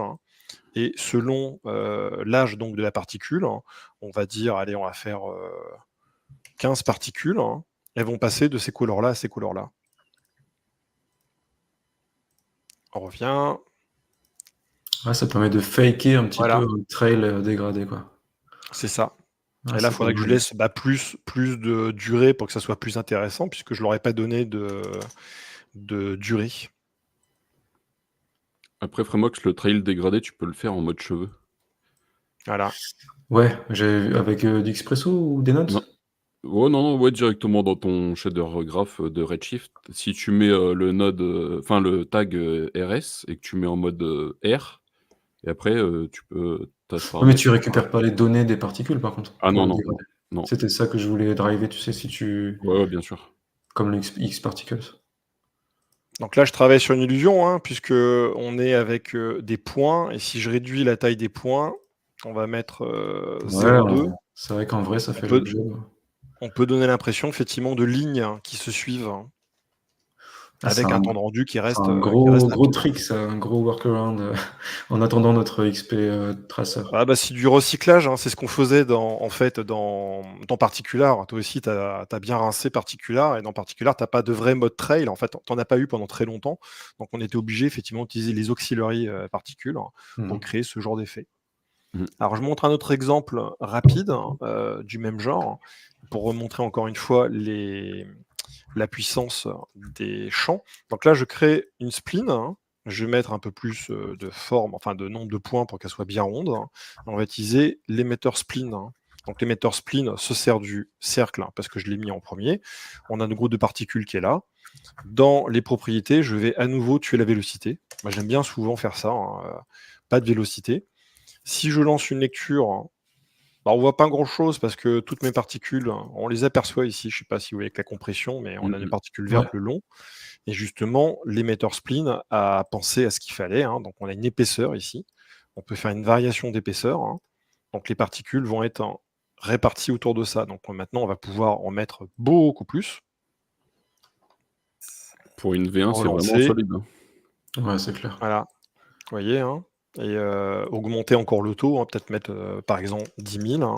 Par contre, 10 000, j'ai dit. Par contre, je vais réduire l'épaisseur, on va peut-être faire 15 avec une variation de 5. Voilà, ça nous fait ça, c'est sympa. Donc maintenant, ce que je voudrais revenir au début, c'est utiliser encore une fois mon champ de force, que j'adore. Donc le champ de force ici, et le champ de force, on peut se servir directement d'une spline. Donc je mets ma spline cercle à l'intérieur. Donc on ne le voit pas trop ici, mais ouais, un petit conseil, parce que effectivement il est technique, le champ de force. Dans affichage, que j'aime bien souvent, c'est le mettre en 2D. Donc je vais tuer sur Z, je vais augmenter la taille de la boîte sur X et sur Y, on va augmenter la densité des lignes, et là on voit bien la direction de mes vecteurs. Vous voyez ? Ouais. Bon, ça c'est parce que notre champ de force utilise ici le cercle en mode le long de la spline. Alors moi, je veux pas que ça soit le long de la spline parce qu'il m'a créé une vitesse. Alors on peut déjà regarder ce que ça passe. Qu'est-ce qui se passe ? Vous voyez, ça bouge.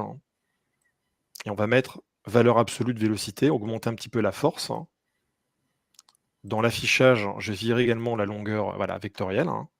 Et on voit effectivement mes particules qui tournent et qui accélèrent au fur et à mesure qu'elles arrivent par là. Et après, elles se condensent. Moi, ce que je voudrais, c'est qu'elles fassent un tourner-manège infini. Donc, je vais chercher dans mon champ ici, objet, cercle, et c'est le remappage qu'il faut mettre à décalage interne ici à 100%. Donc maintenant, ça tourne à 100%, sans variation. Et là, ça devient intéressant, c'est que je vais rajouter maintenant un champ randomisation. On va le mettre par-dessus et on va lui demander d'intervenir en produit, par exemple. J'augmente la taille du perlin. Donc il va me créer maintenant des directions aléatoires. Allez, rien qu'en faisant ça, vous voyez. Un peu comme le curl nose de tout à l'heure. Voilà, c'est une variation du même concept, effectivement. Donc là, si j'augmente mon échelle encore, on commence déjà à avoir des effets très sympas, simplement en utilisant ça, avec toutes les possibilités de jouer sur votre champ. Comme ça, je récupère de la vitesse. Parce que là, j'ai mis en produit, donc il a tendance à tout casser. Si je diminue sa vélocité, ça fait ça. Et je peux tout simplement lui demander de l'ajouter. Donc il va le mettre par-dessus, en créant ces espèces de filaments, qui eux-mêmes peuvent changer. Alors on va augmenter la durée, parce que c'est un peu ridicule, qui eux-mêmes peuvent changer avec une vitesse d'animation du bruit. Voilà, rien que ça, déjà, c'est super sympa. Et encore une fois, on peut bourriner sur les particules. Donc, je vais prendre mes particules. C'est ça le gros avantage du champ, le champ de force champ, pour le coup, voilà. Il permet vraiment de hard direct de manière hyper intuitive. Une fois là, j'ai 100 000 particules par seconde. Évidemment, il commence un petit peu à ralentir, surtout que je suis en live avec StreamYard, mais il tient le coup, quoi. Alors, je vais réduire, on va rendre ça un peu plus intéressant. En utilisant toujours le même champ, en remettant le cercle par-dessus. Et là, on va utiliser un autre mode. Donc, je vais refaire apparaître notre champ pour qu'on voit. Mon cercle par-dessus, là, je vais lui demander dans Objet, dans Calque, je vais demander dans Calque d'utiliser... Alors oui, tiens, si les deux développeurs regardent ici, parce que ça aussi, on n'arrête pas, ça me rend fou. Regardez, il y a un pixel pour taper ce truc, ça me rend... c'est vrai que t'as une tablette graphique, toi, non? Quand tu utilises? Non, la souris, alors la tablette graphique, c'est encore pire. Mais la souris, c'est pénible. Bon, bref, là, on a le long de l'axe, et en fait, ça, c'est ma distance. Donc, en fait, j'ai créé un aspirateur à particules. Si maintenant on relance, vous voyez, les particules arrivent vers le centre. Et là, encore une fois, si vous l'ajoutez, vous utilisez par exemple produit, vous avez tous ces trucs qui sont assez intuitifs en fait à utiliser. Voyez, comme des calques Photoshop. Voilà, cette espèce de force d'attraction qu'on a par-dessus. Donc en l'occurrence, je pense que celui qui marche le mieux là-dedans, c'est plutôt ajouter, et puis baisser peut-être un peu son intensité, parce qu'il est effectivement très puissant. Et ça commence à me créer mon champ de force qui va vers le centre, et qui crée cet effet de spirale, parce que forcément, on utilise... On dirait un vortex un peu, ou un portail. Voilà. Alors, un truc qui me dérange, c'est ça. En fait, c'est pas mal. C'est pas mal, mais moi, j'aimerais bien les contraindre. Alors, ils ont ajouté un autre système qui est génial dans les conditions. Peut-être la condition la plus complexe, c'est math. Franchement, n'ayez pas peur parce que ça s'appelle math. Utilisez-la. J'appuie sur majuscule pour la mettre en enfant dans mon groupe de particules. Dans math, vous pouvez intervenir sur toutes les données des particules. Et là, il y en a une qui s'appelle donc affecter, que j'aimerais bien retraduire en définir, plutôt qu'affecter. En anglais, c'est affect, je crois aussi. Ouais, c'est ça. Donc, on va dire que c'est définir. Et là, je vais lui demander que la propriété de position sur Z, donc la profondeur, soit égale à 0. Ok? Donc ça veut dire que j'ai maintenant créé un système 2D. Ouais, c'est top ça. Voilà. Très puissant. C'est tout con, et ça marche super bien. Ça permet de combiner, en fait, de limiter dans l'espace notre système, et revenir donc à cette espèce de... Ah, c'est vraiment cool ça, j'avais pas expérimenté. Et du coup, dans le mode champ, là, tu sais, dans constante, du coup, tu peux mettre une valeur plus... laisser les particules rester entre 0 et 20, par exemple. Juste Alors là-dessus, comme ça, non. Par contre, j'avais réussi à le faire. Comment j'avais fait? Tu sais, dans le mode champ... Celui-ci, je l'ai vraiment droite, improvisé cet après-midi. Déjà, je me souviens plus trop comment j'avais fait pour... je crois que c'est le mode champ, en effet, où tu mets un... Tu peux mettre un tort, du coup, ou genre de choses dans ta forme, ça marcherait dans le champ. Oui, parce qu'on peut utiliser les fields aussi, effectivement, directement. Ouais. Je regarderai mon exemple. À la limite, je vais continuer à broder là sur ce que je montre. Donc, j'avais créé au centre de mon portail l'espèce de trou noir, parce qu'elles arrivent vers le centre. Donc ça, c'est aussi autre chose qui est très facile à faire. On crée une sphère. Je vais le laisser comme ça. On va lui mettre un tag de simulation collision. Et après, dans le groupe de particules, on va ajouter la condition de collision. Elle est où? Elle est là. Donc, j'appuie sur majuscule pour qu'elle soit enfant. On la met après les maths. Bien faire attention à l'ordre, c'est important. Donc, et ma collision ici, on va lui demander de supprimer les particules au rayon et l'intersection des deux comme ça. Donc je vais cacher maintenant ma sphère et ça va créer littéralement un trou noir au centre. C'est un jouet maintenant, CKD. Ouais, carrément. On a une découpe très propre que je peux animer. Vous voyez que ça bouge, ça change. Après, le dernier truc qu'on peut faire là-dedans, c'est dans mon groupe de particules, j'avais utilisé encore une fois notre mappage de couleurs. Et le mappage de couleurs qu'on met ici, je lui ai demandé de travailler sur la vélocité. Alors, j'avais mis vélocité, alors c'est vitesse, vélocité, je me souviens plus. Vitesse, vélocité est mieux parce que tu as le je crois que c'est la vitesse. Ouais, c'est ça, vitesse, vélocité. Et là, par contre, il faut un petit peu expérimenter pour trouver la bonne vitesse. Alors, est-ce qu'on a du bleu, on a du jaune? Ouais, c'est pas trop mal. Voilà, sachant que tout fonctionne ensemble. Donc, je peux, par exemple, réduire mon truc et ça va se mettre à jour. Donc, si vous faites varier ça dans le temps, on pourrait créer des espèces de cercles concentriques comme ceci. Créer des systèmes. Tu pourrais utiliser un tag vibrate en mode échelle. Je sais pas si ça marche pas. Alors, si on revient, alors là, on a un effet de bending sur les côtés. Encore une fois, c'est un truc que j'ai tripoté. Je reviens dans mon exemple d'origine où j'ai un peu plus affiné le système. Ouais, j'avais mis le système dessin aussi pour créer justement. Alors ça, c'est le système dessin. Ah, je l'ai enlevé en plus. Donc on a notre mat qui nous permet de mettre ici. Évidemment, j'ai mis multiplier. C'est tout bête. Plutôt que définir la position à 0, on multiplie par 0,8. Donc ça donne un peu plus de profondeur à votre ensemble. Ouais, ça contraint, mais légèrement. Ouais. Et du coup, si tu mets 2, par exemple, c'est un peu plus épais, non? C'est un peu plus sphérique, ouais. Ah non, 2, ça va éclater, non? Ça va éclater, c'est ça. Alors c'est marrant, parce que ça permet de créer des espèces d'animations. 0,9, on va revenir à quelque chose de plus... ça ressemble plus à un anneau. Donc j'avais mis une page couleur, le collision, ça n'a pas changé. Et dans mon champ, justement, j'avais mis le champ randomisation et le cercle. Oui, j'avais mis produit et normal. J'ai un petit peu, comme quoi, quelques légers changements d'intensité peuvent faire la différence. Je l'avais laissé en produit ici, effectivement. Et le champ randomisation, il est en vitesse d'animation à 29%. Voilà, donc ça, on peut imaginer encore ajouter plein de trucs par-dessus. On peut ne jamais s'arrêter. J'ai montré un dernier exemple rapidement pour un peu mettre l'eau à la bouche, parce que encore une fois, on peut pas. Ouais, il est déjà 22h19. Donc, je vais créer un émetteur. Ça, c'est pour montrer le floc, qui est vraiment sympa et que tu as effleuré tout à l'heure. Donc, je vais créer encore une fois un émetteur. Je vais mettre 0 sur Z. Je vais l'agrandir un petit peu en taille. C'est mon préféré. Propriété, on va mettre 0. Et ici, on va demander un tir donc de 10 000 particules. OK? Donc, il va me créer ceci qui ne bouge pas. Vous avez vu, il y a toujours la petite seconde de latence avant parce que j'ai une carte graphique et que ça passe donc sur la carte graphique. Et je pense que 10 000, on peut peut-être monter à 5 000, que ça soit bien dense.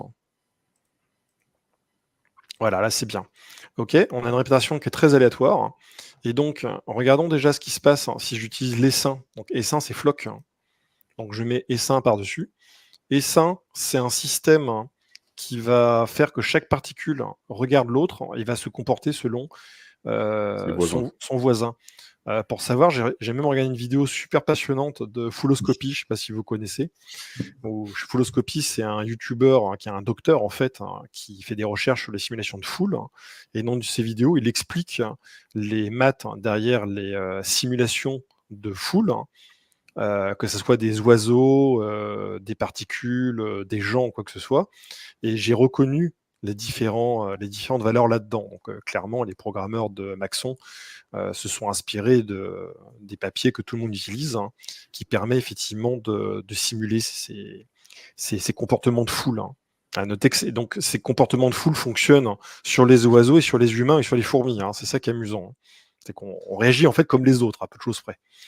Donc là, on a la force de cohésion, rayon de cohésion et la séparation. C'est-à-dire que là, elles vont avoir tendance à se rapprocher.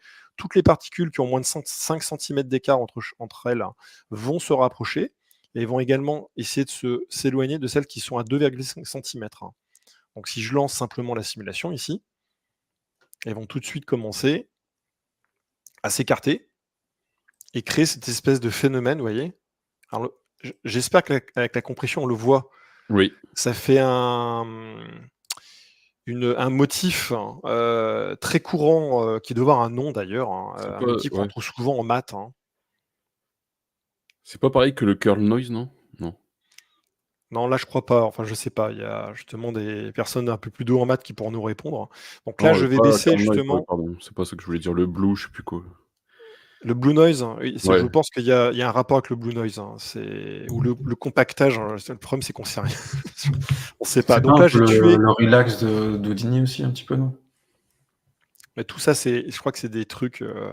Justement, je pense qu'il y a Graphos et Valkyrie qui doivent être en train de s'étrangler et nous entendre parler. Hein. On confond un peu tout, mais je crois que c'est. Ouais, je sais pas en fait. Bon, là, j'ai tué la force de séparation pour regarder que la force de cohésion. Ce qui va créer, voilà, ceci. Et ça peut vous faire penser à quelque chose. Hein. Des blobs. Des gouttes d'eau. Les gouttes d'eau qui se rapprochent. Hein. Du mercure. Du médical aussi. Hein, du mercure, etc. Donc là, le problème, c'est qu'il n'y a rien qui les empêche de finir en des points parfaitement identiques. Donc je vais remettre de la force de séparation, mais à une force pas trop forte. Et en fait, il faut simplement essayer de trouver le bon réglage général de tout ça. Donc si je mets 0,5 de 7, on devrait commencer... Non, c'est trop fort. Hein. Je vais baisser le rayon de séparation. Ouais, on commence à brûler. On va le mettre encore un peu plus faible. On va peut-être mettre 0,3 pour éviter qu'elle s'agglomère trop. Voilà, là, ça commence à faire quelque chose. Vous voyez, ça commence à faire des plaques. Et maintenant, ce truc-là, donc, si vous en servez dans un volume builder, on va réduire la taille des... Alors, j'aurais peut-être dû le faire. On va lancer ça ici. Et c'est bien le groupe et pas l'émetteur que vous mettez dans le toujours, volume builder. Toujours. Hein. Donc ici, je m'arrête là. Maintenant, on va mettre le générateur de volume. On va lui demander de faire une taille de voxel à 3 cm. Dedans, les groupes de particules, on va lui demander un rayon de 3 cm aussi, pour qu'on ait à peu près une même taille. On va peut-être faire les 2 et 2 cm. Si vous mettez moins de 2 cm, tout va disparaître parce que il ne peut pas créer notre élément. Allez, on va tenter même 1,5. Et maintenant, si je lui mets... Alors déjà, on reconnaît des formes qu'on a déjà vues un petit peu. Et si je lui mets un lissage à 1 et le groupe de particules, on va un petit peu augmenter la taille jusqu'à commencer à faire apparaître, on commence à se rapprocher d'un liquide, tout simplement. On va mettre un mailleur de volume pour finir par voir le truc. Cacher notre groupe de particules qu'on n'a pas besoin de voir. Alors, on attend un petit peu qu'elles se séparent et on va commencer à voir apparaître au centre bientôt. C'est les gouttes du T1000 dans Terminator qui se rassemblent pour refaire le corps. Voilà, là, à partir de là, ça commence à être intéressant, vous voyez. Ça se perce de partout et ça va commencer à se rejoindre. Un morceau de gruyère. Voilà, morceau de gruyère, plein de phénomènes physiques qu'on connaît, des gouttes de condensation. Et on obtient ce genre de force qui est intéressante.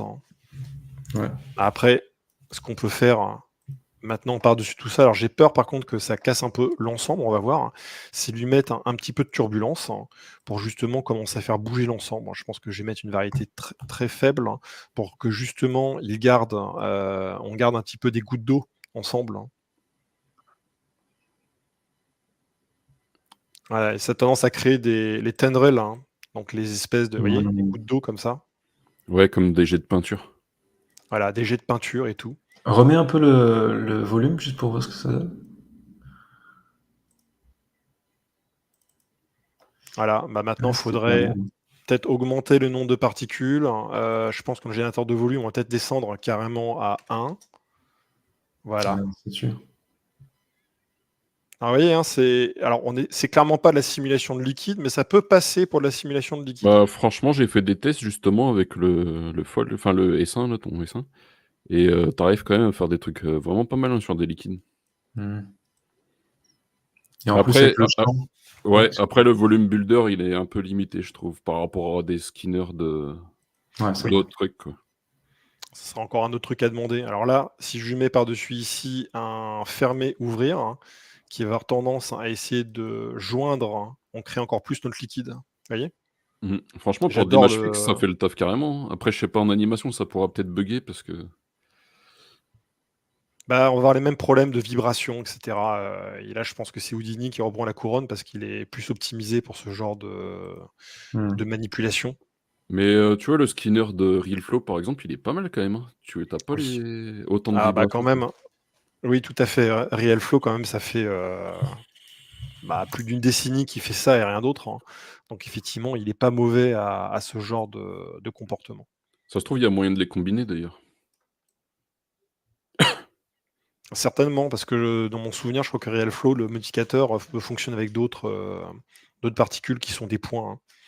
Bon voilà, c'est ce que je voulais vous montrer, parce que je crois que tu as encore des trucs sympas à montrer, Mathieu, et puis il y a encore, les transferts de propriété quand même dont il faut parler.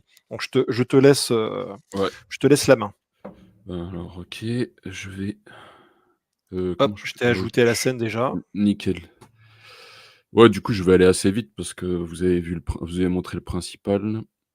Juste pour montrer, celui-là, je vais pas montrer comment on a fait parce que c'est à peu près le même principe là avec le curl noise, mais c'est juste pour montrer la rapidité. Alors je sais pas si en live ça va être aussi rapide, mais c'est quand même dingue. Parce que là, du coup, donc j'ai à peu près la même méthode, sauf que là, du coup, toutes les l'aspect 2D? fluide, trop ouais, beau.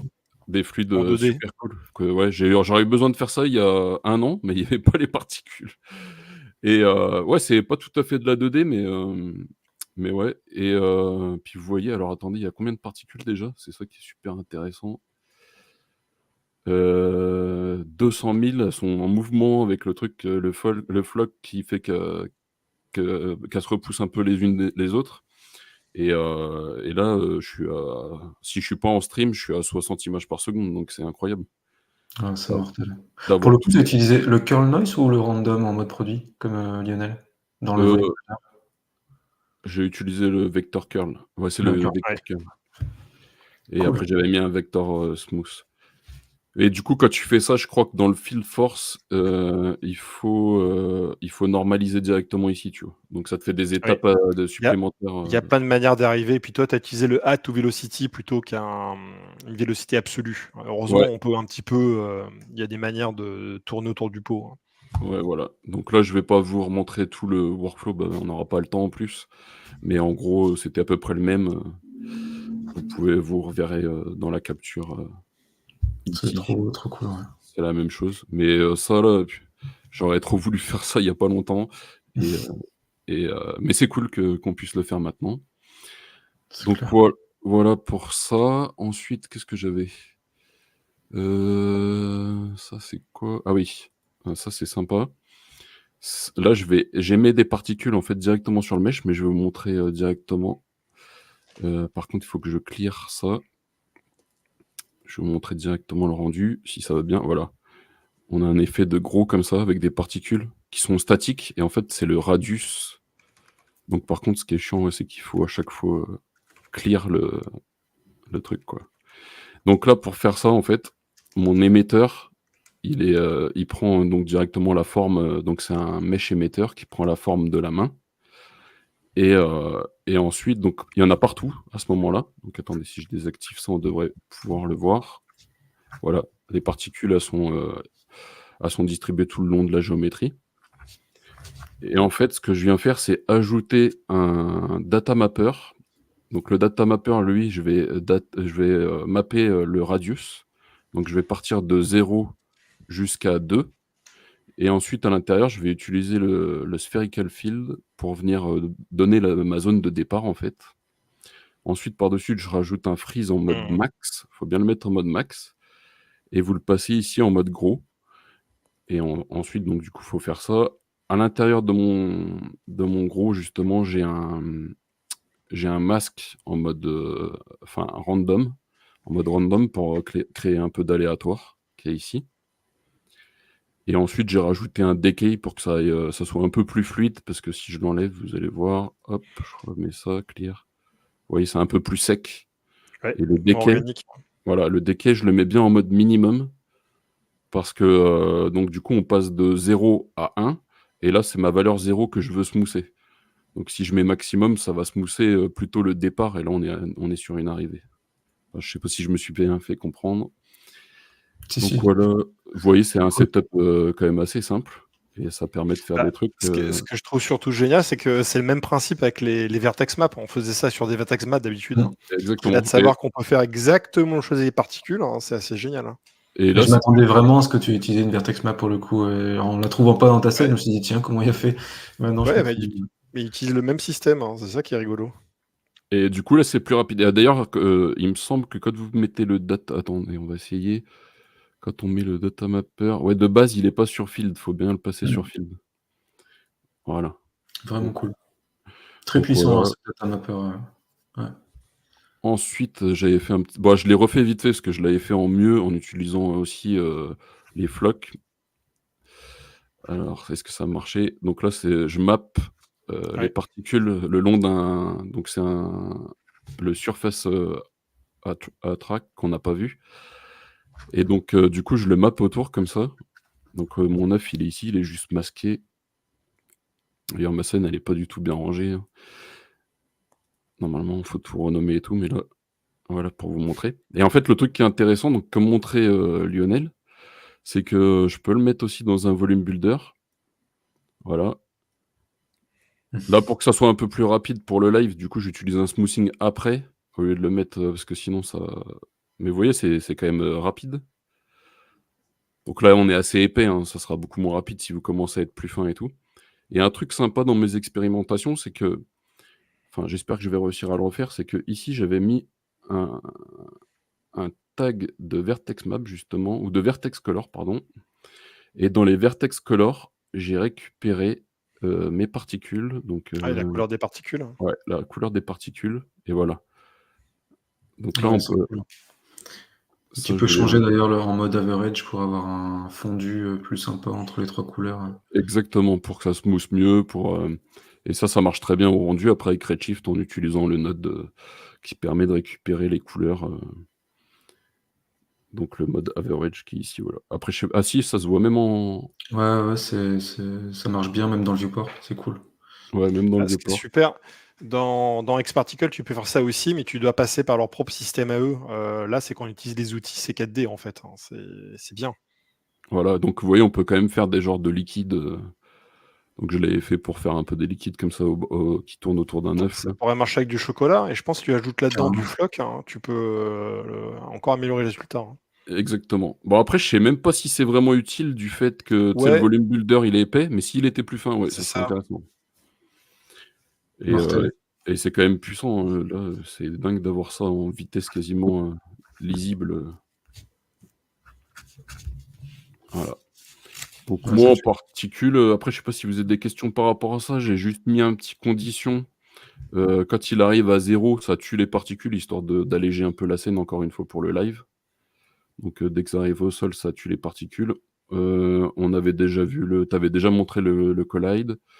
Et le surface, du coup, après, il faut tweaker un peu les paramètres pour savoir ici avec quelle force on veut que ça attire, que les particules soient attirées par tous les objets qui ont un tag de collision.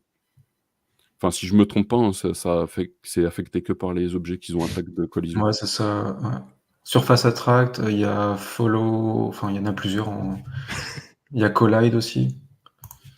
Le Graphos qui se plaint, il disait ce n'est pas un simulateur de liquide, arrêtez de le torturer à vouloir faire du liquide. Oui, mais on veut faire du liquide, nous. On veut faire du liquide, bordel. Voilà. Il y a Stick aussi, il y en a 3-4 des modifiers qui utilisent les propriétés de physique simulation. Voilà. Alors à noter, parce que On va effectivement, si on veut montrer, pas terminer à une heure, impossible.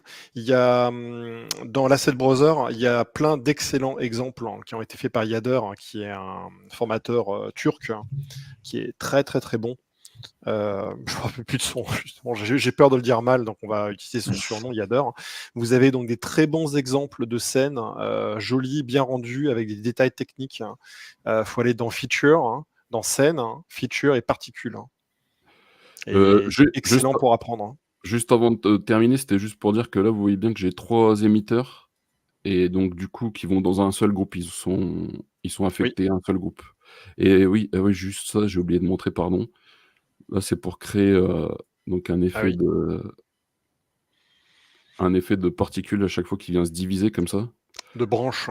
Voilà, de branches, toujours avec le reproduce. Et là, l'idée, c'est que je lui ai mis un... Alors, attendez, c'est ici, voilà. Je l'ai mis dans le groupe INI, je sais pas comment ça se prononce. INI réponse. Ouais.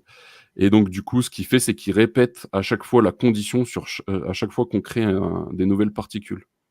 Donc, vous voyez, ici, j'ai la condition qui est affectée que dans ce particule groupe.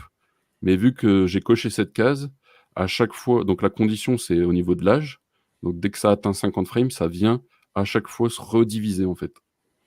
Ouais, c'est mortel. Trop cool. Ça vient se rediviser, puis après, c'est juste des petits tweaks de paramètres pour pouvoir faire en sorte qu'elles se séparent et tout. Mais comme on a vu tout à l'heure, donc je ne vais pas rajouter. Le modificateur XP branche de Xparticle, mais qu'on a recréé à la main. C'est bien d'avoir des outils solides comme ça à la base. Ouais, et c'est super, franchement, c'est super intuitif. Le fait d'imbriquer comme ça les choses ensemble et tout, c'est carrément. C'est le top. C'est 4 des likes, c'est vraiment, on joue tout dans la hiérarchie. Et si vous comprenez le principe des générateurs, des modifieurs, ça fait sens. Tu me disais que c'était dans les scènes, dans tes modificateurs, va en haut dans scène. Ah oui, parce que là, je suis bête. Pardon, excusez-moi. Alors, c'est tout en haut à droite dans les onglets. Ouais, c'est plus rapide, voilà. Et après, tu vas dans Features et tu trouveras Particules. Et là, il y en a plein de très très bien. Ah ouais, voilà. Avec notamment les émissions basées sur des UV, sur des textures, selon la vitesse, le dissolve qui est intéressant à garder. Ah ouais, en plus, on a l'aperçu. Ça, c'est vraiment cool. Oui, ils ont amélioré, dans les petites nouveautés, ils ont bien amélioré encore l'Asset Browser qui est décidément une grosse réussite. Avant, c'était pas animé, les previews. Non, j'ai l'impression de découvrir ça j'ai même pas l'impression qu'ils m'aient communiqué, mais c'est mortel ça aussi. Ah bah, je connais par cœur toutes les nouveautés parce que je l'ai traduit dans les communiqués de presse. J'ai traduit je sais pas combien de fois entre les slides pour les sites web, pour le site, pour les emails. Ah bah tiens, c'est un peu comme ton exemple. Ouais. Exactement, ouais. C'est vachement bien de l'avoir mis en preset, ça aussi. Parce que du coup, moi aussi, je me refais la config à chaque fois. Des fois, je me trompe sur des petits trucs. Laisse-le, ça prend toujours un peu de temps au début. Comme tu as un GPU, toi aussi. Ouais. Sachant que moi, j'ai une 4070, vous voyez que c'est quand même rapide, comme l'exemple que je vous ai montré tout à l'heure. Ouais, ils sont très utiles ces exemples, très beaux, il y a des trucs très motion, il y a n'importe où les goûts, des explosions, parce que Yader, c'est un motion designer vraiment à l'origine. T'as un très beau portail aussi qui est fait de manière totalement différente du mien. T'as le Wind Tunnel, je l'aime beaucoup ici. Ah oui, pour de la pub automobile mortelle aussi. C'est très bon pour apprendre, et je répète, pour une V1 d'un presque V0 en fait, d'un système de particules, c'est assez étonnant.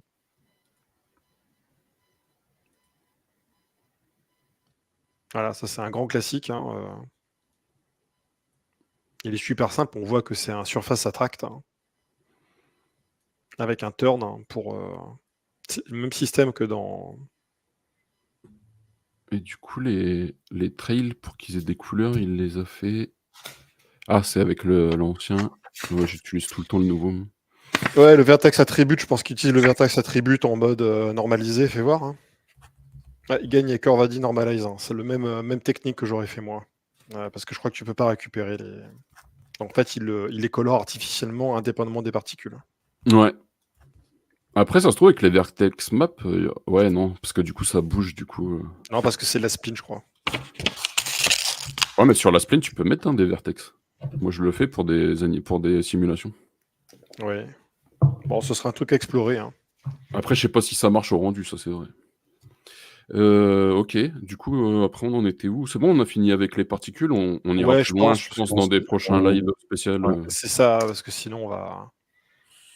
Ouais, Tu montes le track field Yes. Du coup, je reprends l'écran? Ouais. Ouais, vas-y. Attends, parce qu'il faut que je te. J'arrive. Tu peux présenter déjà ton écran. Faut que tu ajoutes ton écran. Tu me dis quand c'est bon. Ouais, c'est bon, on y est. Montre-le. Ok. Génial, hein, c'est bon. Alors, il y a un nouveau truc qui est arrivé aussi, qui fait forcément un peu moins rêver quand vous le regardez à la lecture comme ça, le nouveau Track Field Layer. En réalité, c'est vachement cool. C'est tout bête, mais ça ouvre plein de nouvelles possibilités. Donc, je vais faire des exemples qui n'ont aucun sens. Hein. Par exemple, je souhaite animer le size Y de ce cube. D'accord? Donc, je vais lui mettre des clés, tout simplement. Je vais le faire passer en clé comme ça. Ok. Et puis revenir comme ça. Voilà, donc l'animation, on est d'accord, hein, ça n'a aucun sens. Mais j'ai des clés animées sur ce qu'on appelle une track. Donc le size Y, maintenant que c'est animé avec des clés, on appelle ça une track en anglais. Donc je ne sais pas comment traduire ça. Une piste. Ok. Ça s'est toujours appelé track, toujours appelé piste. Donc une piste d'animation. Et puisque j'ai une piste d'animation, je peux driver tout un tas de trucs. Par exemple, si je mets ça dans un cloneur avec des sphères, que je prends un plane effector, que je le mets. Donc, par défaut, le plane effector fait déjà bouger sur Y. Hein. Ok. Donc du coup, rappelez-vous, j'ai donc juste animé mon size Y en taille sur le cube. Mes petites sphères ici, elles héritent grâce au cloneur et au plane effector d'une poussée vers Y, parce que en effector, je suis en position Y. J'ai les fields, évidemment, comme dans tout objet effecteur homographe, avec des fields. Et donc, du coup, ce qui est nouveau, c'est ici, dans la seconde colonne, le truc qui s'appelle track, qui est un nouveau layer pour les fields. Donc, j'imagine que tu as traduit piste aussi. Et donc, du coup, quand vous cliquez dessus, donc je rappelle, hein, ici, pour ceux qui ne connaissent pas, les fields, ça permet de faire dans l'espace tout un tas de trucs quand vous prenez des formes ici. Je ne vais pas rentrer dans les détails, mais il y a tout un tas de trucs, et le nouveau, c'est donc track. Et donc, du coup, vous avez ces nouvelles options, dont le champ libre ici, track, et du coup, vous pouvez y référencer ce que vous voulez. Donc, du coup, je viens prendre la piste en question. Alors là, j'ai qu'un écran pour la démo, donc je vais ouvrir ma piste ici sans ouvrir la timeline. Voilà, j'ai juste besoin de voir ça ici. Ça, c'est ma track. Okay, donc, c'est le paramètre sur lequel vous avez animé, sur lequel vous avez vos clés. Et en général, c'est celui sur lequel vous cliquez qui vous permet d'accéder, par exemple, aux options de boucle avant et après. Donc maintenant que j'ai ça, je reviens dans mon linéaire, on s'en fout, dans mon track, et je vais glisser tout simplement depuis la timeline vers le track, ça ici. Vous remarquez que ça a bougé. Je vais faire l'option qui s'appelle recalculer les inputs, le bouton qui est là, et automatiquement, il va être intelligent et analyser pour moi les changements qu'il y a eu dans ces valeurs qui ont changé, parce que j'avais animé ma size Y tout à l'heure avec des valeurs qui étaient, je crois, de 200 à 850, et au minimum, j'étais à 111, vous voyez. Donc, je suis au maximum 839, minimum 111. Et quand vous regardez dans le plane sur le track, il a, après avoir cliqué sur ce bouton-là, automatiquement trouvé que la valeur minimum était en input min 111 et en maximum 839. Ce qui veut dire que maintenant, il s'anime, mes petits clones, en même temps que ce cube. C'est comme si j'avais finalement drivé ça avec un set driver, set driven en Expresso, sauf que ça va beaucoup plus loin maintenant, parce que comme c'est un field, on peut l'utiliser dans MoGraph, mais on peut aussi l'utiliser sur les vertex maps, on peut l'utiliser sur tout un tas de trucs qui utilisent les fields. Et ce qui est cool aussi, c'est que vous avez une toute petite flèche ici qui est un peu planquée, hein, mais si vous la déroulez, vous avez un offset ici. Alors d'ailleurs, avant même de dire offset, de le dérouler et de mettre autre chose dedans, vous avez une option offset qui est là à 0. Si je fais 10, vous allez voir que le cube va s'animer en premier, et après, mes cubes vont... Oh, pardon, c'est moins 10, excusez-moi. Ou moins 25 pour que ce soit plus flagrant. Normalement, ça va décaler d'une seconde plus tard. ou pas. Pourquoi il le fait pas? C'est pas des secondes, justement? Si tu mets 1. Ah, ouais, il l'a fait. Attendez. Ah oui, il le fait. Alors, effectivement, ce sont des secondes. Donc, pas des frames, effectivement. Donc, autant pour moi. Mais vous voyez, il y a le cube qui s'anime, et après, il y a un léger délai parce que j'ai ajouté 0,1. Donc, je vais remettre à 0 ici. Ce que j'aimerais, c'est pas mettre une valeur manuelle là-dedans, c'est venir dérouler ça. Et vous avez ce qu'on appelle un subfield ici, quand c'est gris, qui a un petit icône de Wi-Fi là. Mettre un step.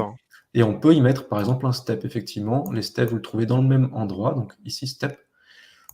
Vous pouvez mettre d'autres choses, comme random ou ce genre de choses. L'avantage du step, c'est que ça vous permet de récupérer, donc si j'affiche les ID... je vois déjà l'animation de texte qu'on peut faire avec ça. Ouais, c'est mortel. Vous voyez ici, j'ai affiché les ID des clones. Donc on a 0, 1, 2, 3, 4, 5, 6, etc. etc. Du coup, ils vont se baser maintenant sur l'ID pour décaler l'animation qui vient de mon cube. Alors si je viens dans le plane, que je viens dans track et que je mets 10, alors du coup, on parlait de secondes, effectivement, ça va pas marcher si je fais ça. Si je fais 1, ça marche toujours pas. Oui, en fait, il faut faire une valeur négative pour le faire décaler plus tard. Ok, donc je vais faire moins 0,1 pour le faire décaler un tout petit peu plus tard. Moins 0,25. Ok, et si je veux que ça mette plus de décalage en temps, il faut que je rentre dans le step effector, dans le step field, pardon, aller dans remapping. Alors c'est là que c'est un peu plus compliqué, qu'il faut avoir l'habitude des fields. Il faut déclamper le max, et si on veut beaucoup plus de temps de séquençage entre les deux, enfin entre tous les clones, je peux faire par exemple 500, et normalement le séquençage des clones va être beaucoup plus long. Je ne sais pas si vous avez vu ce que j'ai fait, j'ai déclampé, parce que par défaut c'est clampé à 100. Du coup, le décalage en step est plus long pour l'offset de mon track. C'est pas évident à expliquer comme ça, mais si je fais ça ici, vous voyez comment j'ai décalé le séquençage de tous mes clones. Donc ça paraît pas grand-chose. Là, je l'ai appliqué sur un exemple vraiment tout bête, avec un truc qui pilote un autre truc. En réalité, ce qui est vraiment cool, c'est que vous pouvez prendre n'importe quoi en input. C'est un peu comme l'effecteur héritage, mais qui irait beaucoup plus loin que juste prendre la position, échelle et rotation d'un clone. Oui, justement, oui. Donc du coup, ça vous permet, par exemple, donc je vais vous montrer des exemples un peu plus concrets pour que vous ayez un peu des exemples. Sinon, c'est vrai que c'est pas hyper parlant, mais vous avez compris le principe, je pense. Voilà, j'ai fait un exemple qui est, à mon sens, très parlant ici. C'est que, vous voyez les bouteilles qui font la petite rotation qui gigote là? Que de la triche, hein. C'est pas la dynamique, ça. J'ai que 2 clés, il n'y a pas de dynamique, c'est vraiment... Enfin, j'ai pas 2 clés. Les 2 clés, c'est sur le line to spline, la position je l'ai animée. Vous voyez, j'ai des clés d'animation sur un align to spline. Donc j'ai cette barque, enfin ce carton, cette caisse qui est animée grâce au tag align to spline. C'est donc une position en pourcentage qui évolue avec des clés. On les voit, mes clés ici. Le long d'une spline qui est évidemment mon convoyeur. Et ma caisse, à l'intérieur, il y a un cloneur avec des bouteilles. D'accord? Et si je m'amuse à faire dans rotation ici, je fais tourner sur cette rotation-là. Okay? C'est des bouteilles de lait, bien sûr. Évidemment. Et donc, du coup, ce que j'ai fait, c'est que plutôt que d'animer ça à la main comme ça, je suis venu y mettre à ce cloneur un plane effector. En paramètre, j'ai mis la rotation qu'on a vue sur la rotation P qui permet de faire la même chose. Sauf que dans les fields, je lui ai mis un track field avec un offset. Alors, pour le coup, j'ai pas utilisé le step cette fois. J'ai mis un random field tout simplement parce que j'avais envie de randomiser un petit peu. Si j'augmente un peu ça, vous allez voir que maintenant les bouteilles vont être très très randomisées dans l'animation. Oui, mais d'en mettre qu'un tout petit peu, ça permet d'éviter le côté trop parfait. Tu auras dû mettre le random mode en random pur, hein, parce que là, il le fait sur un champ spatial. Hein. Non, je suis en random pur déjà. Non. Non, je suis en noise, ok. Je pensais que j'étais en random. Il me semblait l'avoir fait sur un autre exemple. Voilà, maintenant, tu les vois enfin, elles sont vraiment individualisées. Ouais, je pensais l'avoir fait j'ai fait sur un autre exemple pour ça. Et le track, il y a un truc que j'ai pas expliqué, mais dans le type, ce que je vous ai montré tout à l'heure avec la sphère et le cube, c'était en mode value, c'est-à-dire il analysait juste les valeurs. Oui. Mais en fait, le mode accélération me permet d'être sensible à la vélocité. Donc si ça bouge très vite, il va aller dans un sens, si ça va en arrière, il va aller dans l'autre sens, et ça me donne cet aspect très naturel de l'animation secondaire créée par ce track layer. Voilà, c'est un exemple très concret. Moi, je trouve que c'est vraiment intéressant dans tout un cas d'usage. Il faut juste penser à l'utiliser maintenant que ça existe, quoi. Je vous montre carrément, sur 3ds Max, ça aurait fait une version majeure, ça, tu vois. Et alors là, j'ai combiné tout un tas de trucs avec notamment le track modifier et l'émetteur de particules. Mais ça me permet de faire voilà. J'ai émis des particules sur une sélection de polygones qui utilisent le track modifier. Les brins d'herbe qui bougent ici, ce sont des particules en mode arrows, qui donnent ce côté herbeux, justement, pour le coup. Et du coup, avec que de la triche, bien foutu. C'est que de la triche, avec du step, comme on l'a vu tout à l'heure. Hein. Si je mets pas de step, bah, ils poussent tous en même temps. Pour les cubes, en tout cas. Enfin, voilà, ça permet d'avoir encore un exemple assez concret, pour le coup, mais très, très, très sympa. Le track field modifier, j'aime beaucoup. Voilà, je vous relaisse la main, parce qu'il y a encore d'autres choses à dire. Alors, je vais prendre le relais pour montrer rapidement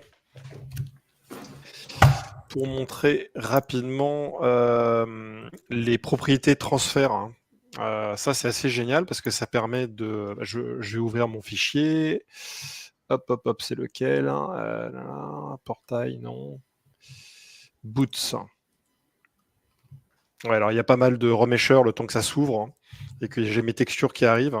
Mais en gros, maintenant, on va pouvoir transférer de manière live des propriétés de texture, d'UV, de champ, quasiment tout ce qu'on veut, en quelques clics. Hein. Donc là, j'ai une scène qui est en train de charger parce qu'elle remet qui est pas très impressionnante, hein, mais qui va devenir logique en fait quand je montre les polygones. Hein. Donc ça, c'est un scan dégueulasse. Enfin, dégueulasse.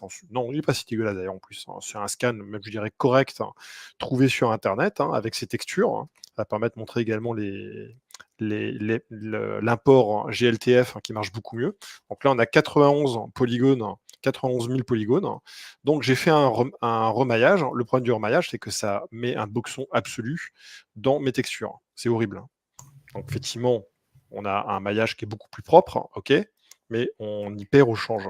Sauf que maintenant, avec les propriétés de transfert, on a le meilleur des mondes, c'est-à-dire notre texture, notre objet en 8K, et maintenant des textures qui fonctionnent. Et ça se fait en quelques clics. Donc là, comme on est passé quand même de 91 000 polygones à 8 000, c'est pas totalement parfait. On peut voir ici, il y a quelques textures qui sont tordues. Mais si on lui demande un truc un peu moins balèze, hein, comme ici 27 000 polygones, et ce sont plus des triangles, mais des beaux polygones, une belle géométrie qu'on peut utiliser, on a un résultat qui est quasiment parfait. Et également, on a des normales qui ont été héritées depuis là-bas. C'est-à-dire qu'on garde en plus la qualité, un truc qui est très très courant en 3D, c'est-à-dire qu'on garde les normales d'un modèle haute résolution sur un modèle basse résolution. Ça marche bien. Hein. Ça marche très très bien. Avant, c'était très difficile à faire dans CKD, c'était vraiment de ses défauts. Alors, je vais refaire un petit peu rapidement le truc. J'ai trouvé la botte sur Sketchfab, comme d'hab. Voilà. Donc, je l'ai téléchargé en GLTF. Et pour montrer, déjà, le premier truc est super, c'est l'import GLTF qui s'est énormément amélioré. Hein. Donc on va chercher ici notre objet, hop, téléchargement, encore une fois dans mon magnifique rangement, c'est ce que je dis mais pas ce que je fais. Donc GLTF, qui m'importe ma botte avec mes textures. Alors déjà ça c'est un progrès, je pense que tu peux témoigner, Fremox. Ouais. C'est pas totalement parfait parce qu'il faut souvent intervenir là-dedans. Ici, j'ai remarqué que c'est finalement ces deux vecteurs ici qui n'ont rien à faire. Mais à part ça, on a quand même globalement quelque chose qui fonctionne bien. On a un matériau standard normal avec nos différents éléments qui sont connectés comme il faut. Donc c'est quand même pas mal. Et on récupère donc notre texture. Dans ma texture, ici, je vais aller dans Vue et lui demander de montrer à 2048. Histoire qu'on ait un peu plus de résolution. Voilà, et on voit donc notre bot. Je vais également travailler un petit peu ici dans le roughness. On va ajouter un color correct pour mettre un gamma au niveau ici. Et on va mettre un gamma un peu plus élevé. Alors, on le voit pas dans le viewport, mais ça va jouer au niveau de la simulation. On va mettre un plan. Et pour finir, pour montrer également une petite nouveauté sympa, c'est que maintenant, enfin, quand vous utilisez une HDRI, vous pouvez, au lieu de créer une Domelight et la faire glisser, c'était insupportable, vous pouvez prendre n'importe quelle HDRI, la mettre dans le viewport, et vous avez enfin une Domelight HDRI. C'est des petites choses, mais ça change la vie, je trouve. C'était quand même fatigant pour créer simplement des textures. C'était saoulant, quoi. Par contre, si on veut tester plusieurs HDRI, on est toujours obligé de... Enfin, ça remplacera pas la première. Non, voilà, on peut pas tout avoir, hein, mais c'est quand même déjà pas mal d'avoir ça, hein. Ok, alors maintenant, le plus important, c'est quand même montrer mes possibilités de transfert. Donc j'ai ma botte ici, je vais un petit peu virer tous ces trucs. Voilà, c'est simplement l'objet 3. On va l'appeler boot original avec son maillage horrible. Ok, on revient ici. Donc je vais la dupliquer et on va la mettre à l'intérieur d'un remailleur. Donc le remailleur, c'est celui de ZBrush. Il est génial, hein.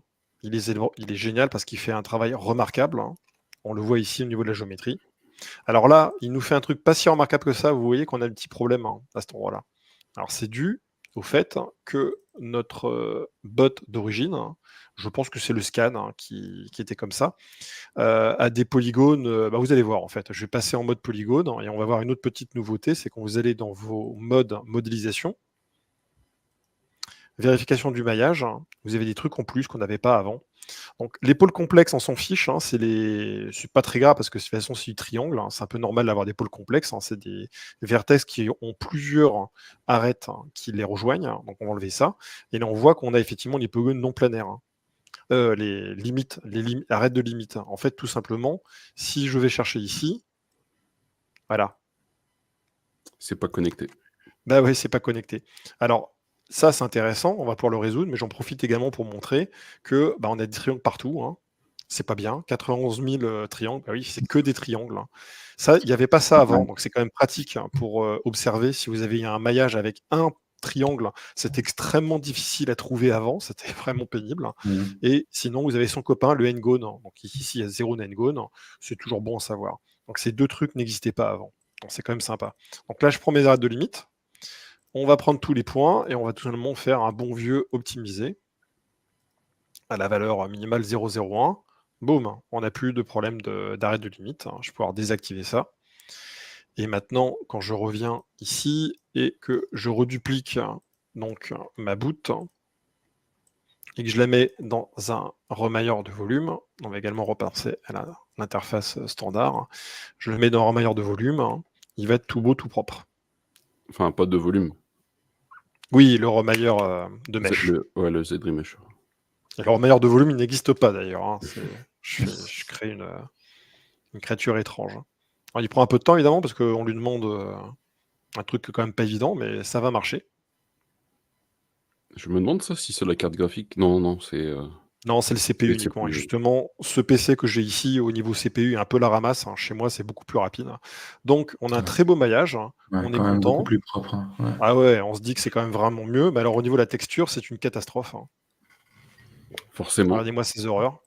Ça, c'est ingérable, immontrable, hein. On reconnaît les îlots d'avant, d'ailleurs. C'est étonnant qu'ils aient gardé ça. Ouais, c'est un problème d'UV aussi, du coup. Les UV Island, Voilà, qui marchait avec des triangles, mais qui ne marche pas avec des polygones, hein. Donc, ce qu'on va faire, c'est qu'on va utiliser des transferts, hein. Donc ça, c'est ma nouvelle boot. Je vais la convertir en maillage éditable, hein, final. Voilà. On va la mettre en bas. Et ici, on a déjà notre tag de texture, hein. Donc, on va utiliser le transfert, hein. Et on va lui demander de propriété d'origine. La propriété d'origine, c'est celle-ci. On le met là. Et boum, voilà. Instantané. Problème résolu. Ça, avant, c'était pas possible, hein.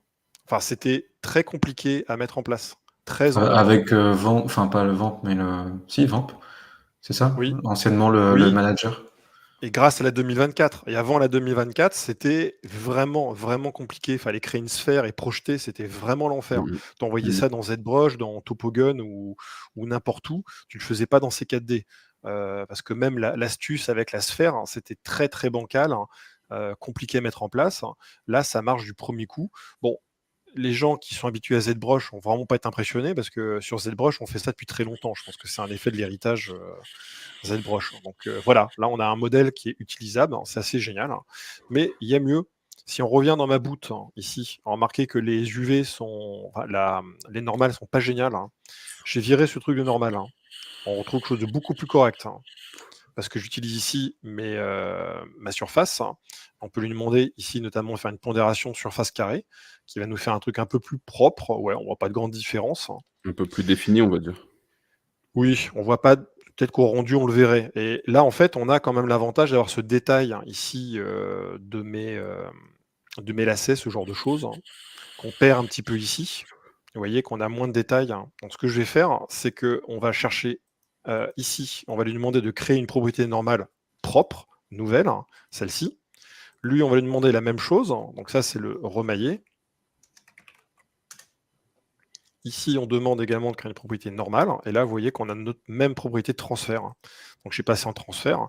On pourrait utiliser des champs et faire des trucs très étranges, comme utiliser, par exemple, un champ sphérique. C'est débile, mais c'est pour vous montrer une idée. Alors, c'est pas exactement ce que je pensais. Chelou. Oui, je pensais que ça allait me créer un effet de shading.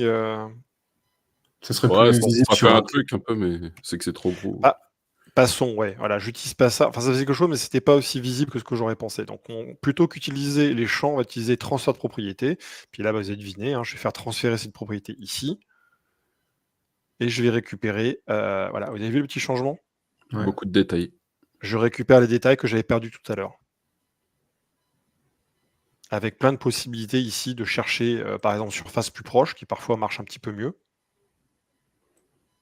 Voilà, ça ne fait pas de grosse différence ici parce que j'ai un modèle qui est assez riche en polygones.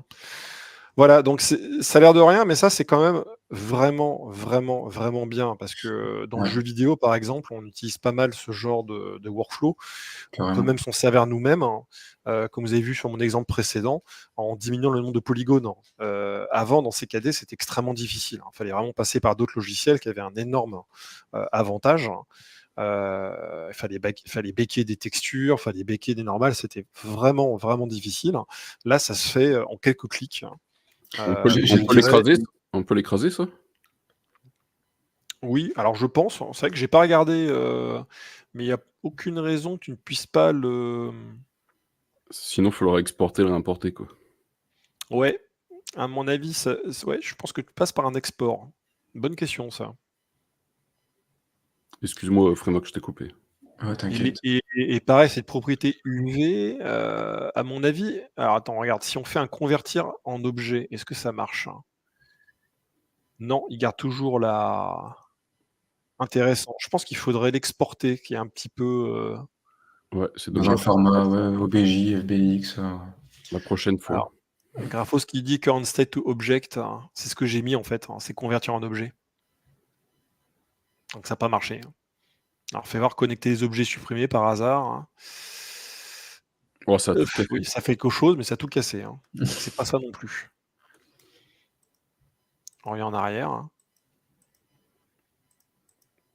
Ouh, on a peut-être trouvé un bug. Parce qu'on dirait que ça pétait des trucs de... On dirait qu'il n'a pas aimé. Ouais. On va virer et je remets celui-ci ici. Je crois que c'est plus les normales qui sont cassées plutôt que les UV sont bons. Ah. Ouais, on a peut-être trouvé un bug en direct. Donc je reviens à celui-ci où au moins on a mes trucs propres. Puis j'ai un petit peu ajusté le shading, etc. Pour montrer. Donc ouais, là, pour rappel, le remailler en 8000 polygones, c'est un peu le limite du système, comme si on regarde de très près. Là, ça paraît bien. Si on regarde de très près quand même. Ouais, logique. Après, il ne faut pas s'étonner quand on regarde la définition.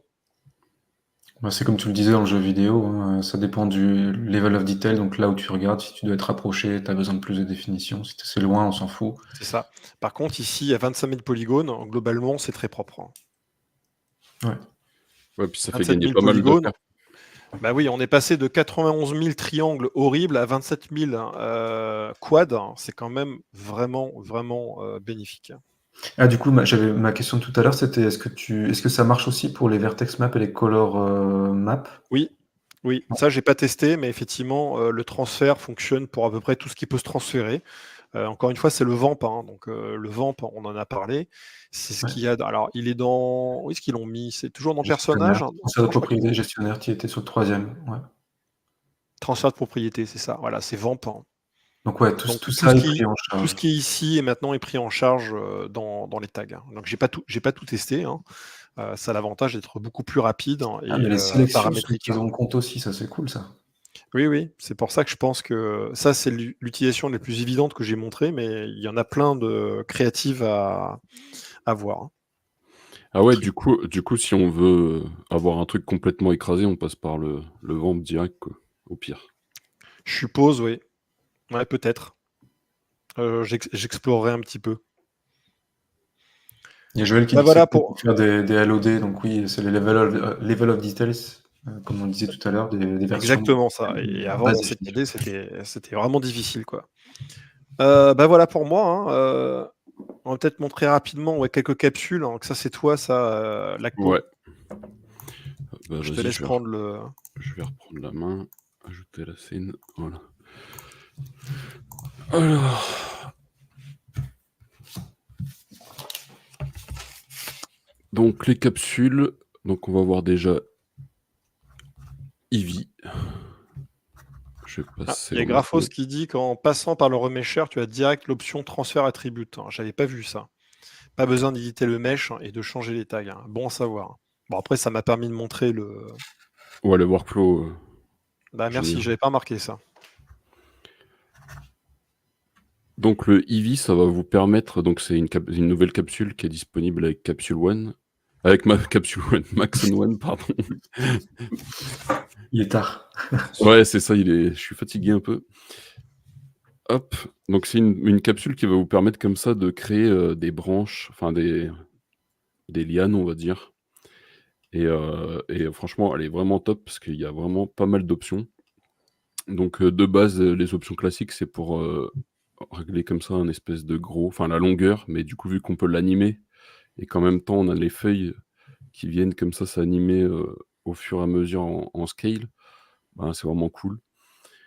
Alors, à noter que ça fait 6 mois qu'elle est en fabrication, cette. Je crois elle a commencé par l'intervention d'une personne du forum, hein, et après, je crois que c'était affiné par Rocket Lasso. Exactement. Ouais, bah, de toute façon, la plupart des capsules cool, c'est Rocket Lasso. Enfin, après, il y a des capsules, donc celles-là C'est Schmitt, sont. hein. Ouais, c'est ça. Celles qui sont créatives, on va dire, et déjà prêtes à être utilisées, quoi. Donc ensuite, vous avez pas mal de paramètres, hein. Je vais pas aller sur tous les points.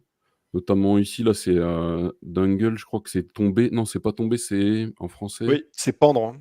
Pendre, voilà, pendre. Donc là, ça vous permet comme ça de venir. Et un des trucs qui est vraiment ultra cool avec cette capsule, donc déjà, ça va vous générer comme ça toutes les feuilles et tout. Vous pouvez aussi mettre de la géométrie à la place ou mettre votre propre feuille. Mais par exemple, si je mets des petits platoniques comme ça, je vais réduire l'échelle. Je peux les mettre directement en enfant.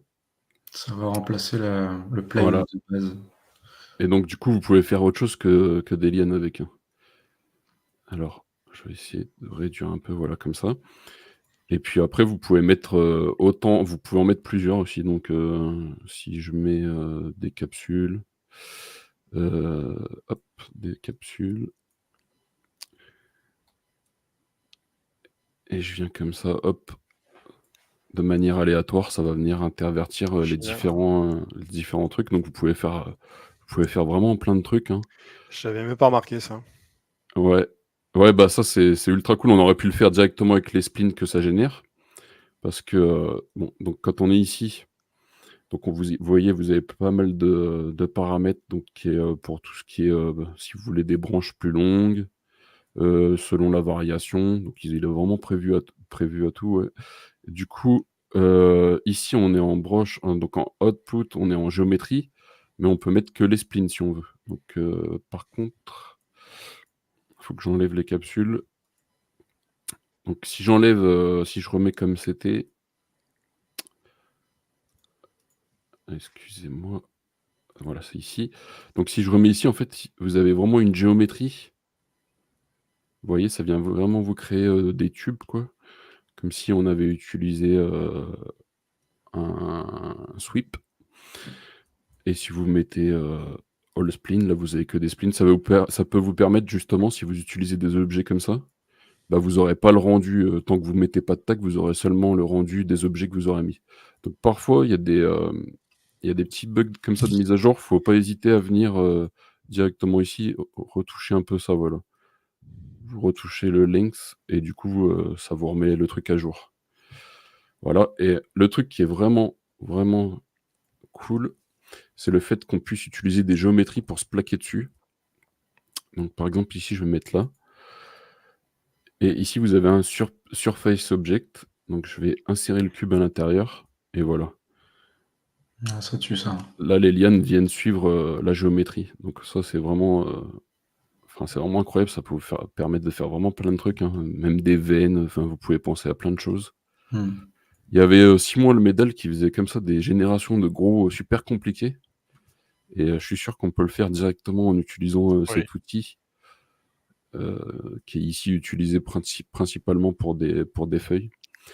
Vous pouvez aussi, attirer vos lianes avec, avec des splines. Donc, par exemple, si j'utilise, une spirale, je vais voir si ça fonctionne.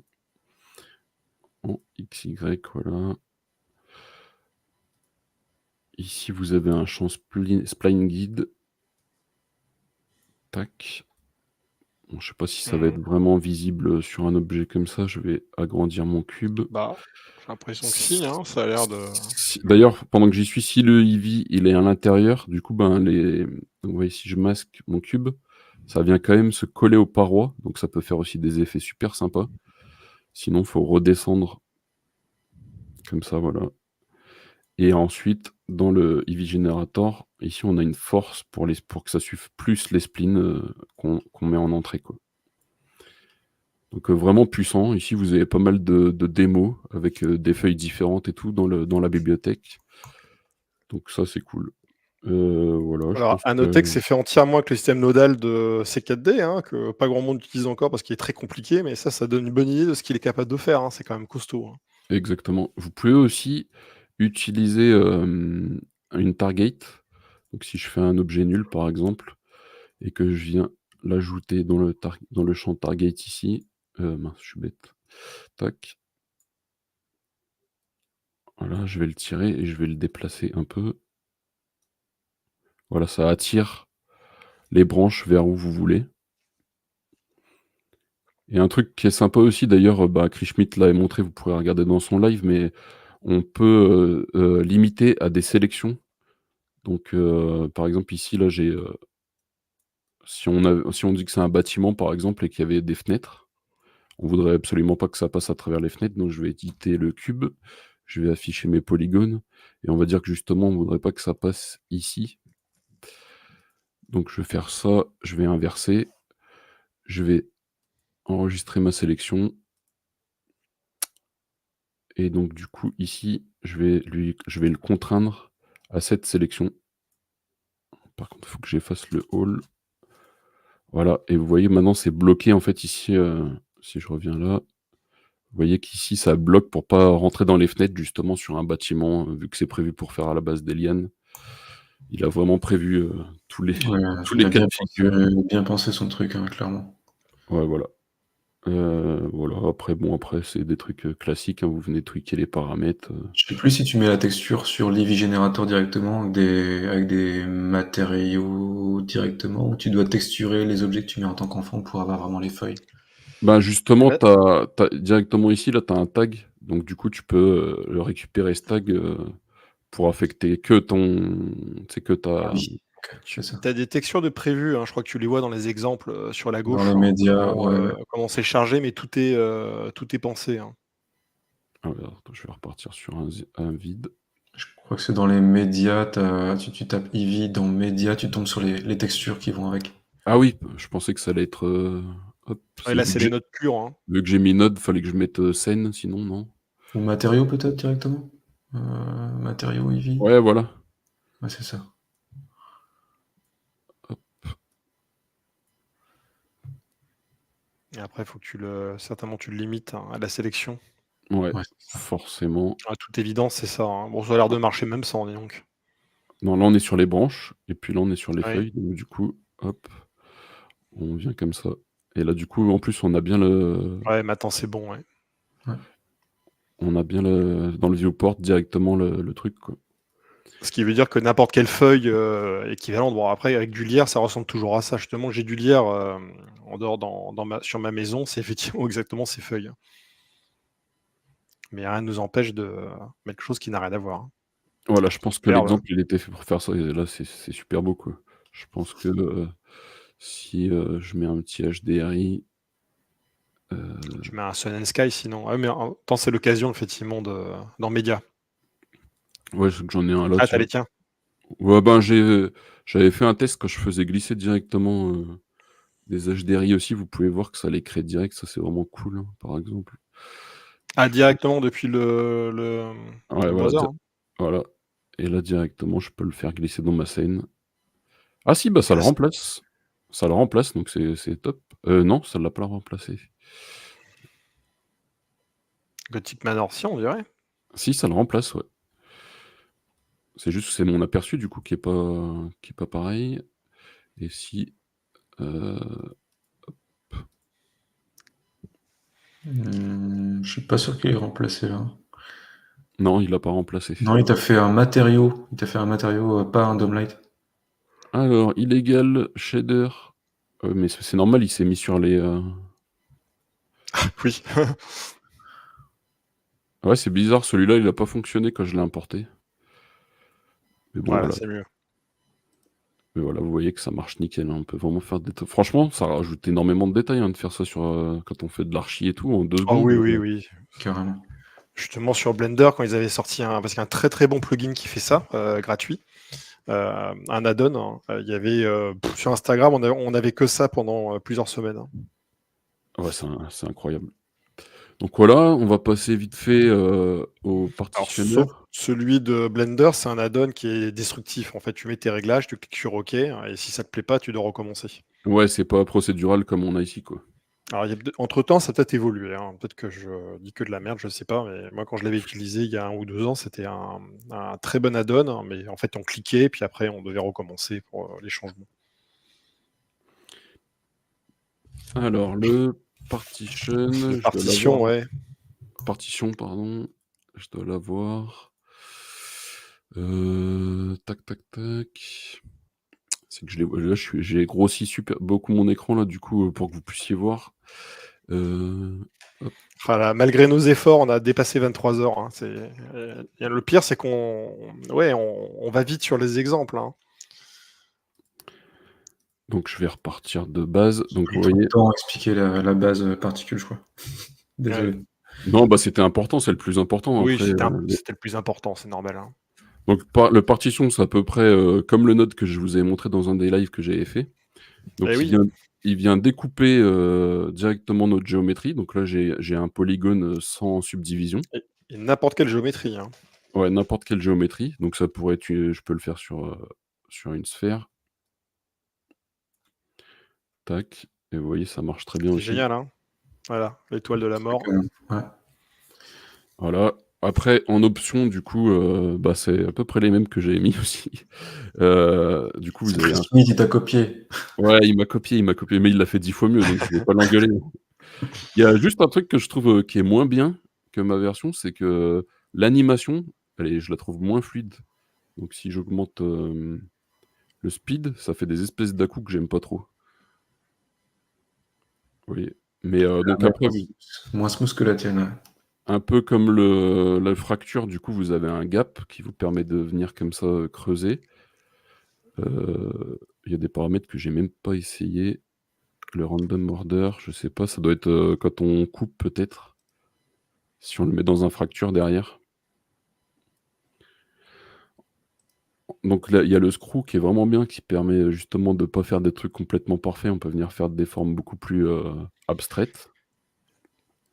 Ce que j'avais trouvé génial, c'est je crois que tu peux les imbriquer. Tu mets plusieurs partition modifiers, comme ça ils vont se partitionner entre eux, hein, je crois. Ouais, bien sûr. Ouais, le mien aussi, ça.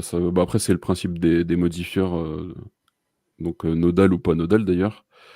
Donc là, par exemple, si je réduis ça, celui-là, on va pouvoir mettre. Ouais, ça c'est génial. Hein. On va C'est pouvoir mettre un tellement screw. beau ce genre de truc. On pourra mettre un screw. On peut très bien se dire que sur certains, on met une animation, sur les autres, on n'en met pas. Enfin, on est vraiment après, c'est libre à votre imagination. C'est un skew. Un skew, pardon, excusez-moi. Oui, pourquoi il parle de screw? Oui, le skew, c'est ça. Skew, merde, je sais même pas quoi. Ici, j'ai rajouté un bevel en mode point pour rajouter un peu de. C'est décalé, ouais. Ouais. Et puis avec le nouvel outil d'épaisseur là, on peut faire des trucs vraiment sympas quoi. C'est propre, hein. Avec le bevel, j'avais pas pensé à utiliser un bevel là-dessus. Mais ouais, les cartes, elles sont. Ça fait le bento. Ouais, grid design, le bento grid design. Donc voilà, après, je sais pas quoi vous dire de plus là-dessus, faut tester. Il y a plusieurs. C'est assez classique en même temps, mais ici, ce qui est intéressant, c'est qu'il y a plusieurs itérations de cutting. Donc ça vous permet de rentrer vraiment sans les dupliquer. Il faut demander les droits d'auteur à Chris Schmidt. Hein. Ouais. Et après, moi-même, j'ai pas inventé cet effet. Hein. Il y a un plugin déjà dans C4D pour faire ça, mais qui était quand même moins rapide qu'en Nodal mais qui marchait la que sur question des qui tue de Joël Pitrel, hein, c'est que pour les Maxon One ou tout le monde. Ouais, la plupart des trucs chouettes, c'est Maxon One. Hein. Après, celui-là, oui.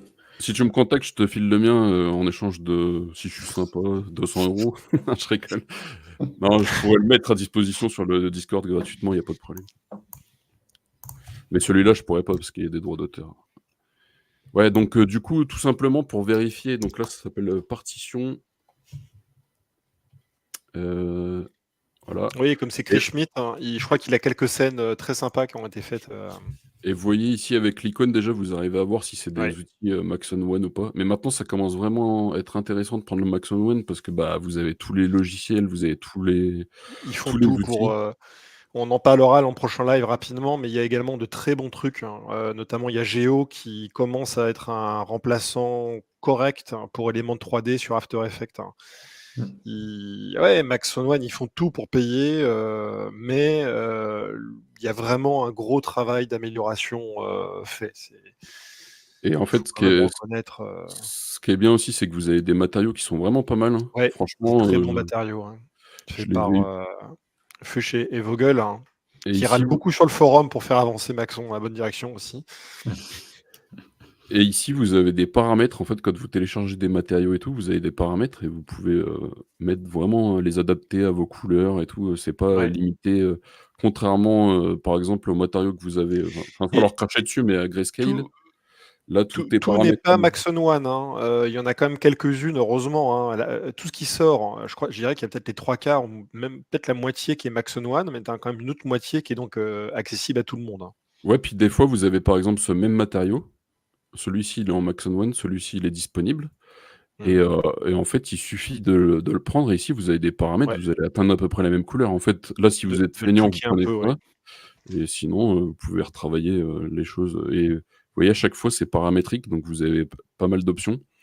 Ce qui vous permet vraiment de faire des trucs sympas. Hein. D'ailleurs, il y a pas mal de nouveautés aussi dans les nodes. Je sais plus comment on fait pour montrer les derniers. C'est simplement les new capsules. Vous avez des bois, vous avez pas mal de choses. Hein. Joël qui dit j'ai Maxon One à la maison, mais pas dans les studios. Par contre, heureusement, si tu tu télécharges une scène Maxon One avec ta capsule, etc., tu la sauvegardes avec les assets. Hein, faut bien faire attention à ça. Tu peux l'ouvrir sur n'importe quel autre cinéma 4D de la même version. Donc, pas seulement Maxon One, heureusement. Même les nodes ? Oui. Même les nodes, ok. Il n'y a aucune raison que ça ne marche pas avec des nodes. Hein. Parce que les nodes, c'est-à-dire les éléments de base, sont disponibles dans tous les tous les cinémas 4D et les capsules, même avancées, sont faits avec. Alors, c'est à voir ça, en fait. Je sais pas. Ouais, je suis pas aussi sûr que ça parce que sur un autre forum Discord, Donovan du Backstage, qui est beaucoup sur les nodes, voulait partager un truc qu'il avait fait avec le partition modifieur, mais quelqu'un qui n'avait pas Max on One n'avait pas réussi à ouvrir.